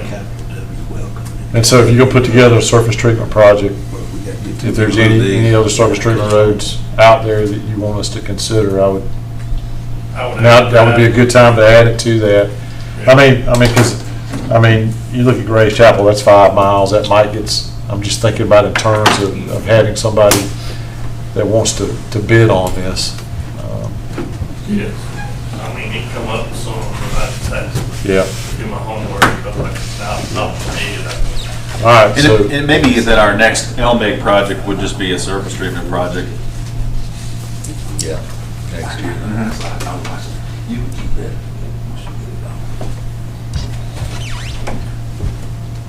okay, so we're gonna throw this, not gonna throw this, so we're gonna put this out there, and you're basically looking at, about 61 miles of, asphalt. How close is the engineering on all this stuff? In other words, like from today, so it sounds like we've got this nailed down. How soon could we have bid docs? I would assume we should be able to pull together bid docs and have everything bid within the next 30, 45 days, not sooner. And in 30 days, so we're 75 days, so if any, the likelihood of anybody coming in here and starting any paving, Tell me what, 45, another, 2 months, give or take? So, I would hope with 61 miles, it's gonna get, a lot of attention. it's gonna get some attention. Yeah. And I think we would really like to see, some asphalt go down before the end of the paving season. Oh, yeah. And I don't know about y'all, but I would like to see us getting in some of these neighborhoods that, the easy ones, you know, get in, Short was quick, remember, get the in long there, ones. high impact, Where it short feels like amount you of gotta roads. touch a lot of roads versus one long road. Get in Sunnyside area, get it sure, and I'm not putting together the work list, I'm just saying, get in some of those high density, The subdivision. areas, and go from there. So whatever I guess as you put the bid out, Alan and everybody, y'all get that stuff out there, just let the contractors know that come to the pre-bid meeting that we really want to see some effort to get stuff as we wind down the season. I mean, if they got their equipment mobilized here and so they get good weather in October or something like that, they can say, hey, we got time, let's go hit it. And they got their stuff here, so. Can I just suggest something that? Always, man. I know you want to do subdivisions, but I would like to see Baker Brick resurfaced, and it's on here, the part that hasn't been resurfaced, for the fact, when that Yes, bridge the bridge work, closes, yeah. that's gonna be Y'all okay with that? Yeah. and by the I mean, traffic. if they're mobilized, and if they come in here and they're mobilized, and they're in the Sunnyside area, Yeah. they're there. I know when that closes, and y'all know as well as I do, that that's gonna be a major cut through. And it just, man, it's Already taking a is. toll on it. Yep. Yeah. What's cutting through that now, the Yep. part that hasn't been resurfaced. Yeah. Gotta go pave the racetrack. Maybe they could slap a few speed bumps in there, Put a couple of high spots in there as they go, that we have to come back and take out later. Put a golf cart Well, lane. concrete people do that for us. No, not golf cart lanes, UTV lanes in the county. We don't do golf carts in the county, we do UTVs. All right. You got what you need there? Well, like I say, it's taking out those 3, moves it down to 61 rows, get everything ASAP to get bids out and try. The sooner we get it, the sooner we get numbers on it, the sooner they can start paying. I heard a rumor yesterday that one of our major asphalt companies has been sold. So I don't know. I won't spread rumor, but keep that in mind out there, because we used to only have, for a project like this, there were only two that would typically come. That may be a change. That may create some change too. I don't know. So You're referring to Roxy Paving? that's a rumor I heard. Rumor, but what I've heard too, that they just want them to slap the names, different names on the side of the trucks and keep doing the same work they've been doing. Okay, well, that's good to hear. Yeah, that's kind of what I've been told. All right, well, I hadn't heard that, but that's good to hear. Okay. Knock out competitive. So let's again, let's see what kind of impact we can have in 2024. Okay. And then the good thing is, what we don't get in 2024, they'll be hopefully still mobilized here and ready to, when things warm up. Hopefully we'll get a hot winter. Global warming, we'll have a warm winter, right? Yeah, I don't I know. wish we could start this process earlier and start as soon as school was out. I mean, be ready to hit the ground. You know, we should have already been paving. We should have been. You had to be in that winter to get it done. Yeah, that's fine.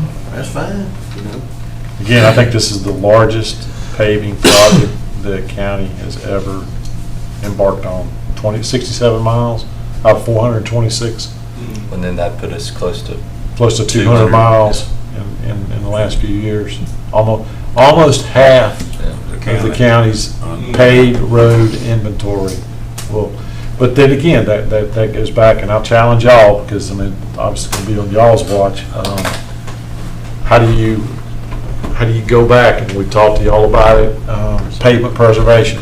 There are roads that we paved 4, 5, 6 years ago that it's in need of some sort of preservation.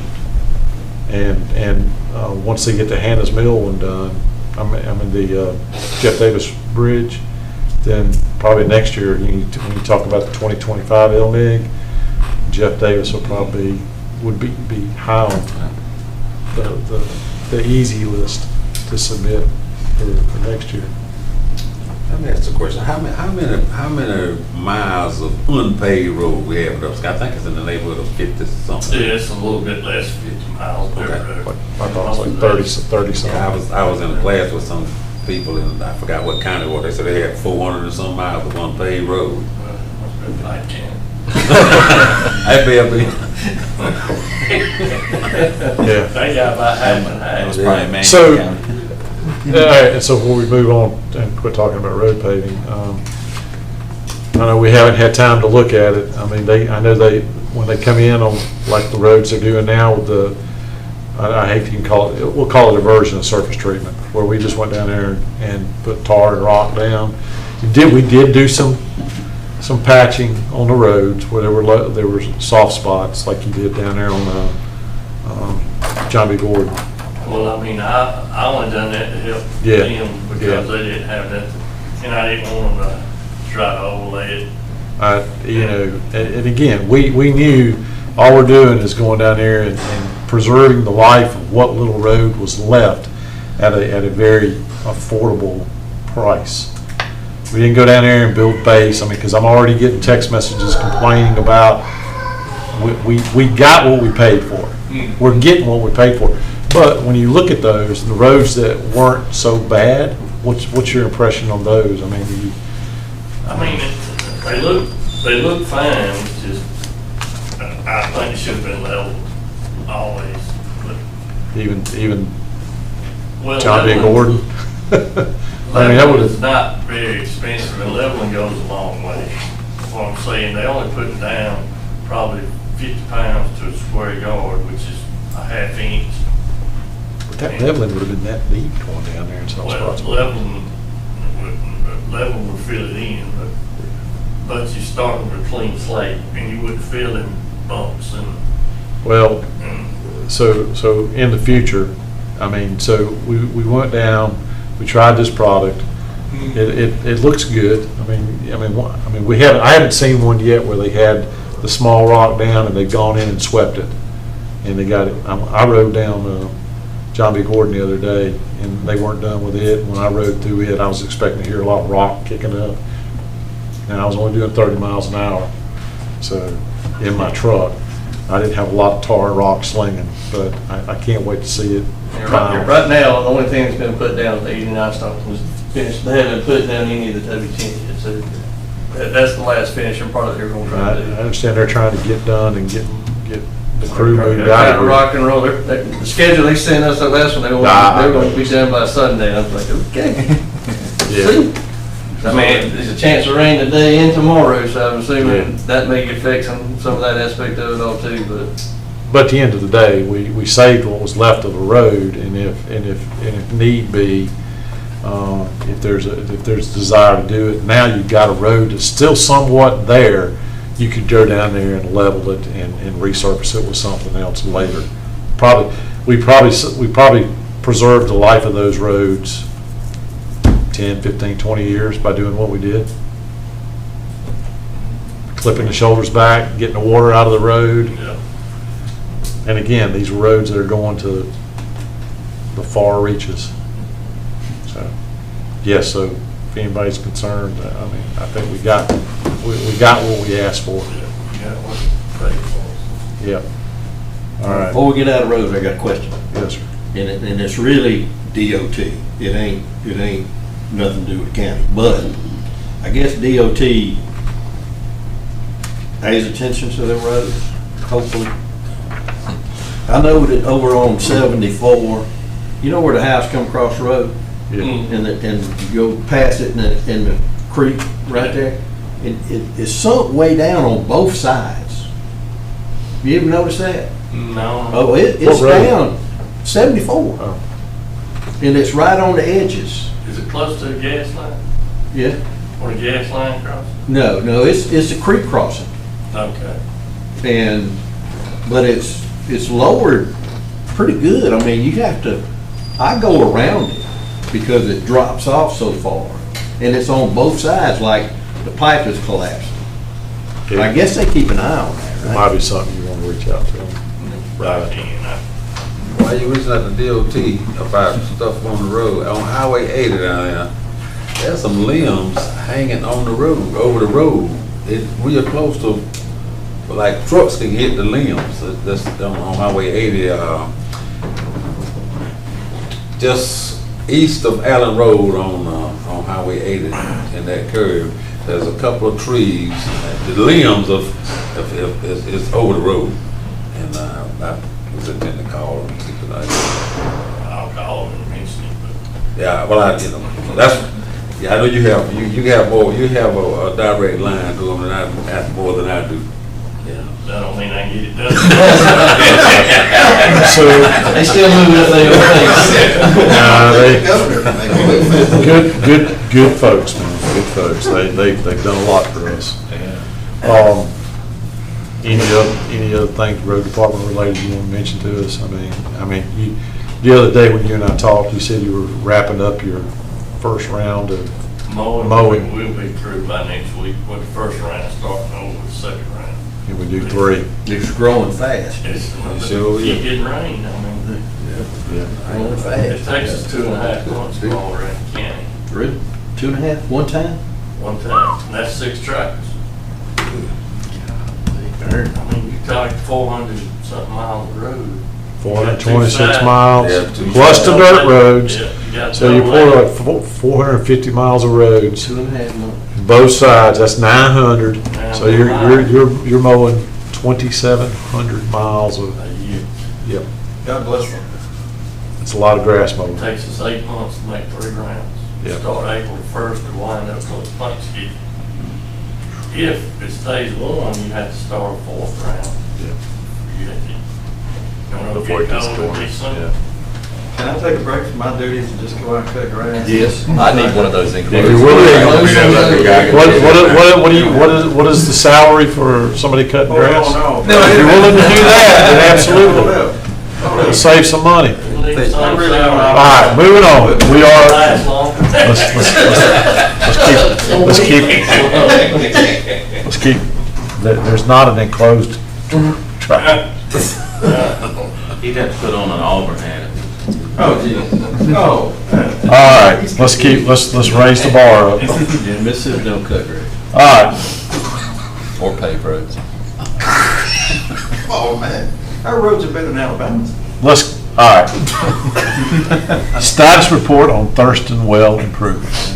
That's right. The status is on Thurston was there are 3 different EPA departments we've gone through. So we have got approval from everybody so far. So technically, we have the right that we can go out there and drill Yeah. once we get the bids out, things along those lines. My thing is now, I believe we need to send our plans, building plans to the building department, just to have them sign off on it, per se.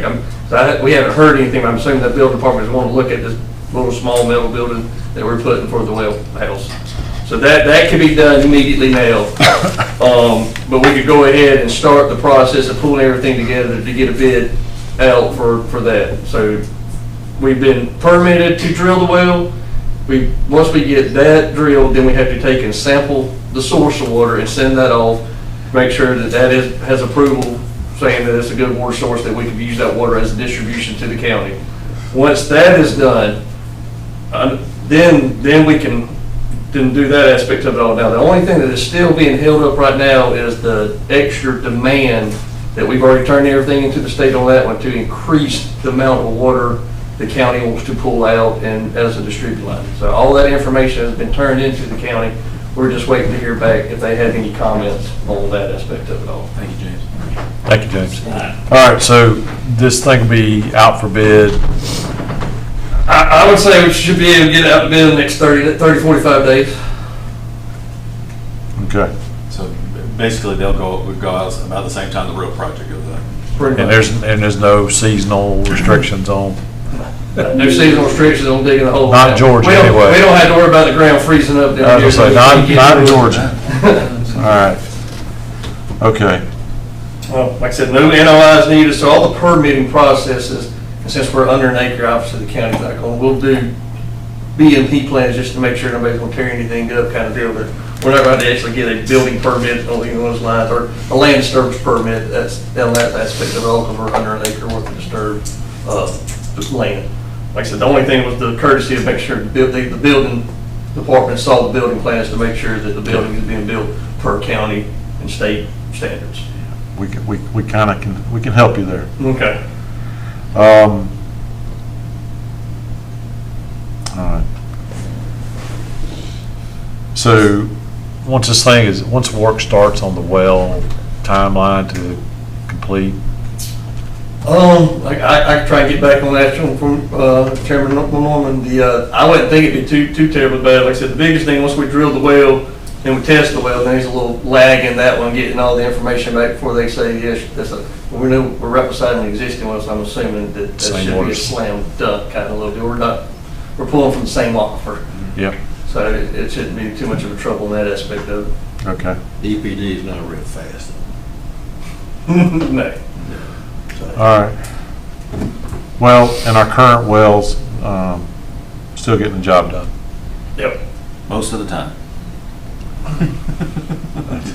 Yeah, anything we can do to Take mitigate the spring our off. purchasing of water, the better.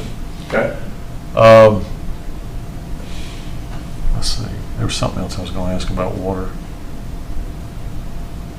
Yeah, anyway, any other questions about Thurston Well? No. Hey, I remember what it was. Y'all give me some bridge, give me some wiggle room here, put your fingers in yours.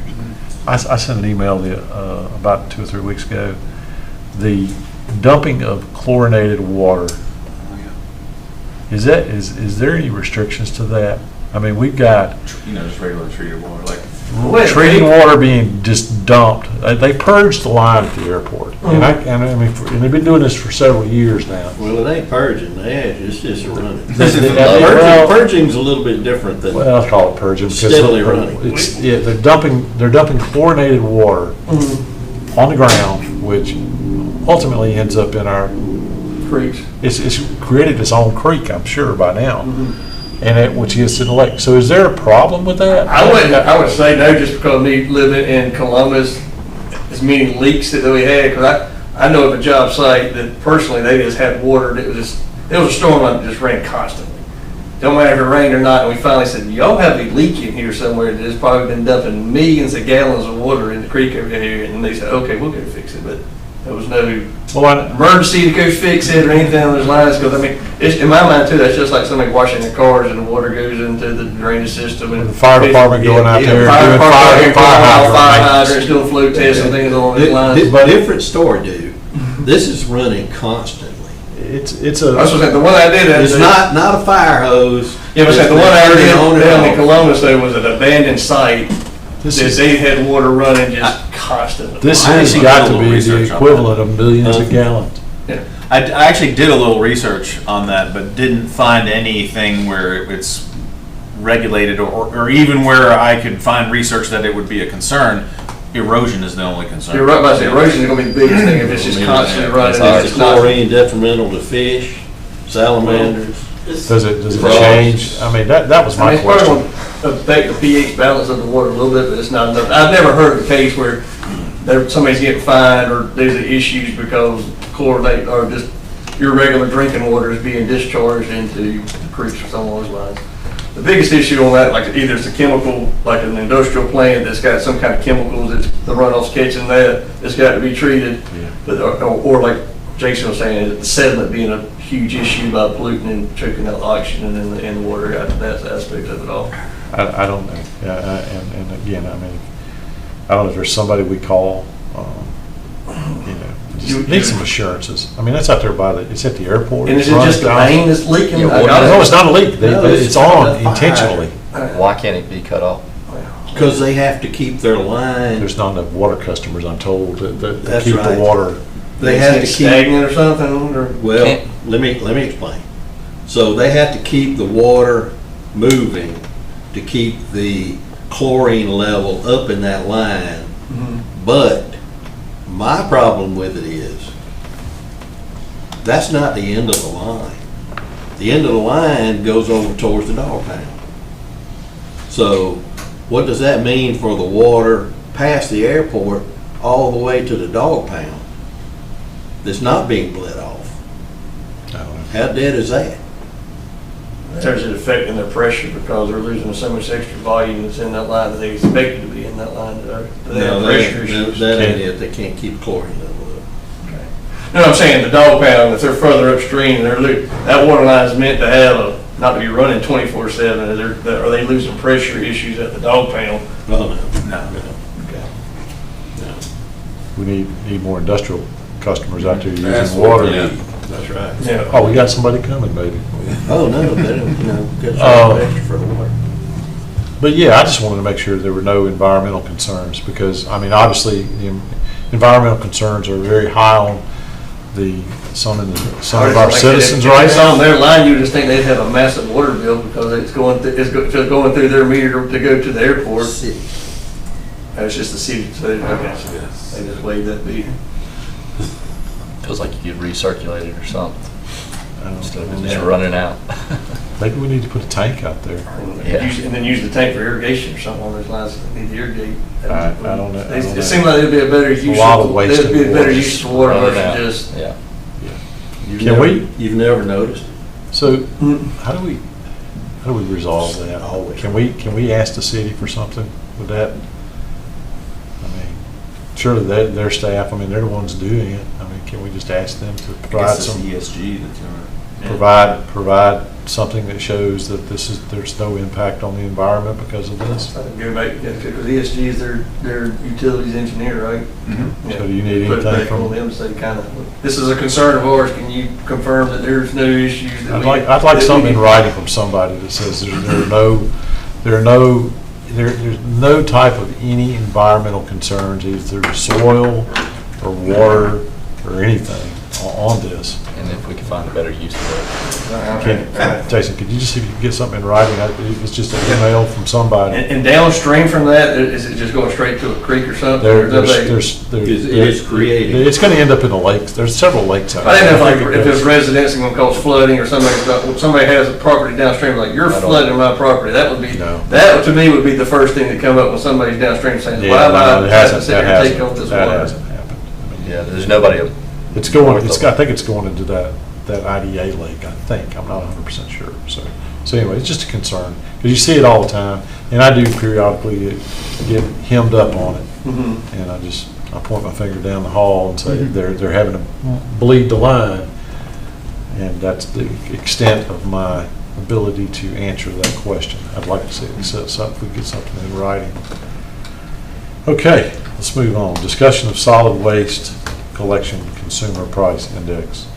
In your packet, Mr. Chairman, this is a very simple item. Our partners at GFL who do our residential waste collection have, as part of their contract, a cost escalation component that's tied to consumer price index.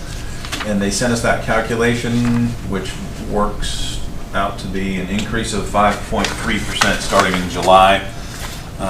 We're simply recommending that we need to adjust our rates to compensate for that increase. And we would like to present that to the board either in the first or second meeting in June to get that done. What options do we have? Operate at a deficit. Yeah, So, don't that's the other raise the option. rates, operate at deficit.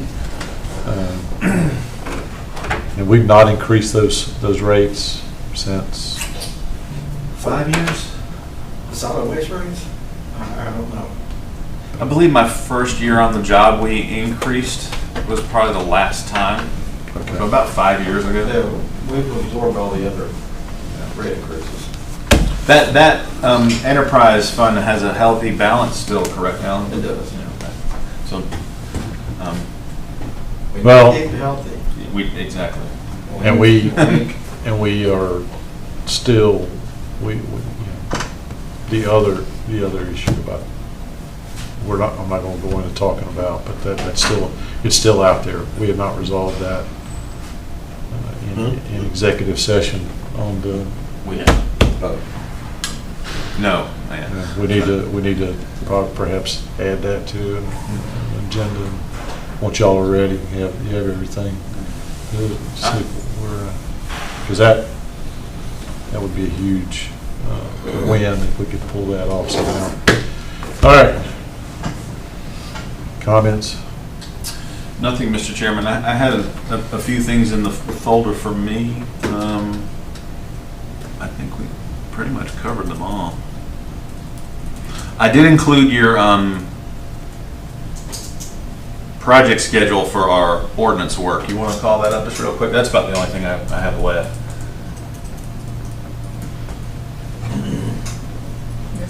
Yeah, and I circulated that to the board a few times via email, but I also have it in your folder. So as a result of all the work you did at your retreat in February, you'll see some of that work in draft form is going to start to make its way to the Planning Commission in June. So you'll start seeing them look at some of the draft stuff coming through. As a matter of fact, we're coordinating with our consultant to have that ready for the Planning Commission as a discussion item in June. So things are still moving along according to plan. So our goal is to have, when it's all said and done, review and adoption of everything we worked on in February by November. That's a good date. All right. I saw, could you go back to the folder, Jessica? This is great stuff. Thomaston proposal for new city PD. I see that. Yes, I threw that. I'm not gonna let you overlook that one because I learned about this by reading our local paper the other day. Yeah, I saw that in the paper too. It's the first time. I didn't realize the EMA was considered. Yes, yeah. Possibly. Oh, I'm sorry. Play nice. Oh, no, I'm just saying, I didn't realize. I thought maybe you all had discussed it with them. I'm like, oh, that's cool. Well, these are not even really conceptual plans or anything. This is just one of their staff members just actually did this drawing. It's very nice. But it's essentially their plan to renovate that old municipal building. Next to the fire department? Yes. Yeah. Well, I think it's. And I think that they're even wanting to, which I think is a very positive thing, to potentially relocate their municipal court over there, which would be fantastic. Yes. But Sorry. the funding for this is based on what I read, is coming through a grant application from FEMA for an EMA To move. function. Yeah, that's the only way they can And, get the grant. and I, you know, If you look at obviously. the floor plan, they get like 1/100th of the space. Well, my other concerns too is, you know, how do you, I mean, I've been at the EOC when bad things have happened, when tornadoes have come through, and the people that go through there, I mean, it can't be a very secure area. I mean, there's a lot of volunteer firefighters and other individuals that need free access to that EOC. Not only that, but they need access to training areas and those types of things. So my concern would be, and last time you hear me mention this, because it's not been brought to us, is how do you accommodate that? I mean, the openness that's required for EMA and volunteer firefighters to do training, and then at the same time have a very secure law enforcement agency occupying those same spaces. Yeah, we obviously don't have a design to review yet. And then you know, what's wrong with where we're at? Well, I say the one very positive thing is that if a concept like this did work years into the future, you know, we've been having on and off discussions about needed space for equipment storage for our utility department. If this were, in the future, we were able to pull this off at some level, and the EMA equipment was in a facility over here, it would free up the space at the Gordon Street. Is it Gordon Street? Okay. Gordon Street? I just wanted to take the opportunity to Yeah. mention that because we read about it in the paper, so. All right, But I would say this was just a low-level concept, but I thought I would share it with you. But like I said, we haven't really been, they don't have a design yet or anything, so. I don't know. but they've obligated money to do a design, so. Do we own that, the building that they in, Yes. And it's not 10 years old? You talking about the metal building out back with the training No, no, room no, is in no, the no, no. days? Building where utilities and EMA's at now. How old is that building? Well, that's pretty old. Yeah. Been there a long time. So, well, while we're talking about buildings, Jason and I had a conversation the other day, and we were talking about the old DOT building. One of the things we'd like to do is move forward on that. Reversion area. Reversion it, getting it back in DOT limits. So hopefully we. So just if you don't mind, Mr. Chairman, we just renewed juvenile justice's lease through the end of this calendar year and told them that we have intention to put another tenant in there, which would be our public defender's office. Our facility staff took the public defender staff over there to look at it, and they reported back to me that they would take it in a second and would require 0 renovation to get in it. So if we were able to move, because we're required by law to provide them space, if we could utilize that space for that service, then that really frees up almost everything at DOT that we need. And You then got that big garage full of junk. there's that back building that's got stuff Yeah. in it. Who has that? Who owns that stuff? Is That's that the all. water department? That's the Board of Commissioners, building maintenance folks. Yeah, there's some junk in there. Yeah. So, and then there's also the voting machines. Yeah, that's the big item, but Well- hopefully that we can bring them here. Okay. All right. Anything else? Speak. Wow. Go on. Could I just have just a second, just to kind of wrap up this morning, while everybody's here about the debt guarantee here. So, I mean, as everybody understands and explains, I mean, this basically is a risk transference to the county, okay? It's a good business decision on their part. You guys have an awesome responsibility to make that final decision.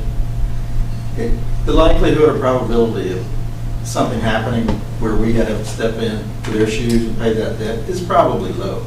But there's nobody here that can provide that guarantee for the next 20 years. The only guarantee with this is what the bank is asking for, which they're passing on, or wanting to pass on to us, to enable them to borrow over a 20-year period at a much lower rate. So, but my the thing I wanted to point out is that, and Doug didn't say this, but he couldn't say, nor I could say, and those guys are the experts. You can't say this won't have an impact on our future credit rating. Now, this upcoming deal with issuing this debt, the probability, or it might have some impact. Whether it's more likely than not, I can't tell you. But this will be a consideration every time you go. We have other projects, other things we'd like to do. We have things that are in process now. We haven't positively identified the funding source for. So, every time we go out there, and I don't see, and there's going to be different people that inhabit your spots in future years. I don't know what they plan to do. And this is the most amount of money we've ever borrowed on our own. The thing that I wanted to make sure that you didn't lose sight on, given what's coming up here in the near future, is millage rate. One of the big factors Moody's looks at is our fund balance. So when we add on that additional risk by guaranteeing someone else's debt, if that's what we do, or you all do, we all do, then they're going to look harder at other areas on our financial statements. So it's imperative that we focus on maintaining that strong fund balance. Now, we don't have to, I mean, but it could have a significant impact on your cost of funds, so much so that you may say, hey, we'll do some of these projects on a pay-go basis. So our fund balance is declining, and that was because you all made the decisions. And we added a whole new service in 2022, which we moved the general fund, we didn't increase millage. We have another loss this year, or 2023, we're gonna have another loss through our fund balance. And that was a decision on your part. And there were reasons for that, primarily because we took the rollback rate for 2023. So we're right around the corner from 2024 millage rate setting time. So all of those things come into play. But there's more concentration on our financials and our fund balance when we add that additional $35 million guaranteed onto our. That's why I want to just kind of lay it out there for you. Gotcha. And not only the millage rate, we've got the budget season is on us. And, the 2025 budget, we should be getting having discussions about joint projects and all of that. So I know we're not ready to have any discussions on that now, but, we know that, we talk about millage for 2024, we've already seen, fortunately, it was just a slight increase on employee health care, but oh yeah, we've got all that stuff, and just to put it all out there, hopefully we're going to see in the 2025 budget, and this is me living in my dreamland, that there will be some efficiencies realized because of the new Justice Center. Right. Efficiencies realized. That was part of what was sold to us when they asked us to do it. And if we're going to cohabitate, consolidate, there should be some efficiencies realized in the 2025 budget. Not just we need more. It should be so. I think a critical component to that is just continually shrinking our footprint. We have these facilities that still are smaller and scattered, that we just need to keep consolidating into our larger ones and releasing them back to the private sector or to their original owner in the case of the DOT. And we'll see something from Snyder on that, just to refresh us pretty soon. And as a matter of fact, Snyder wants to present their 30% concept to you at one of your meetings in June.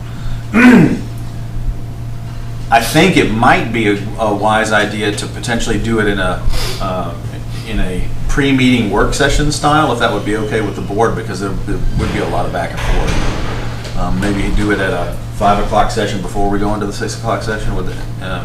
And if you have a preference on which meeting day in June you'd rather have it on, just let me know, or just let Jessica know. So we're basically talking about just a mini work session prior to the meeting. Right. All right. June. If you could just. This is June. Yeah, so it's not next Tuesday, so then it would probably be. Yeah, it could be next Tuesday if you wanted it. It's up to you. Okay. They're available both dates. I was just confirming with that. Anybody else have anything? Pete, do you have anything you need to mention? Planning Commission's having their meeting Monday, but they are also having, y'all should have already got an invitation from Doug, the 30-year anniversary. 30-year anniversary. Yeah. Old guys that have sat on the planning commission in the past. Yeah, old folks. Wise old folks that have sat there before. Some of us ain't wise, so. I got a comment. Yes, sir. All right, so we had talked about this, or I had talked about it.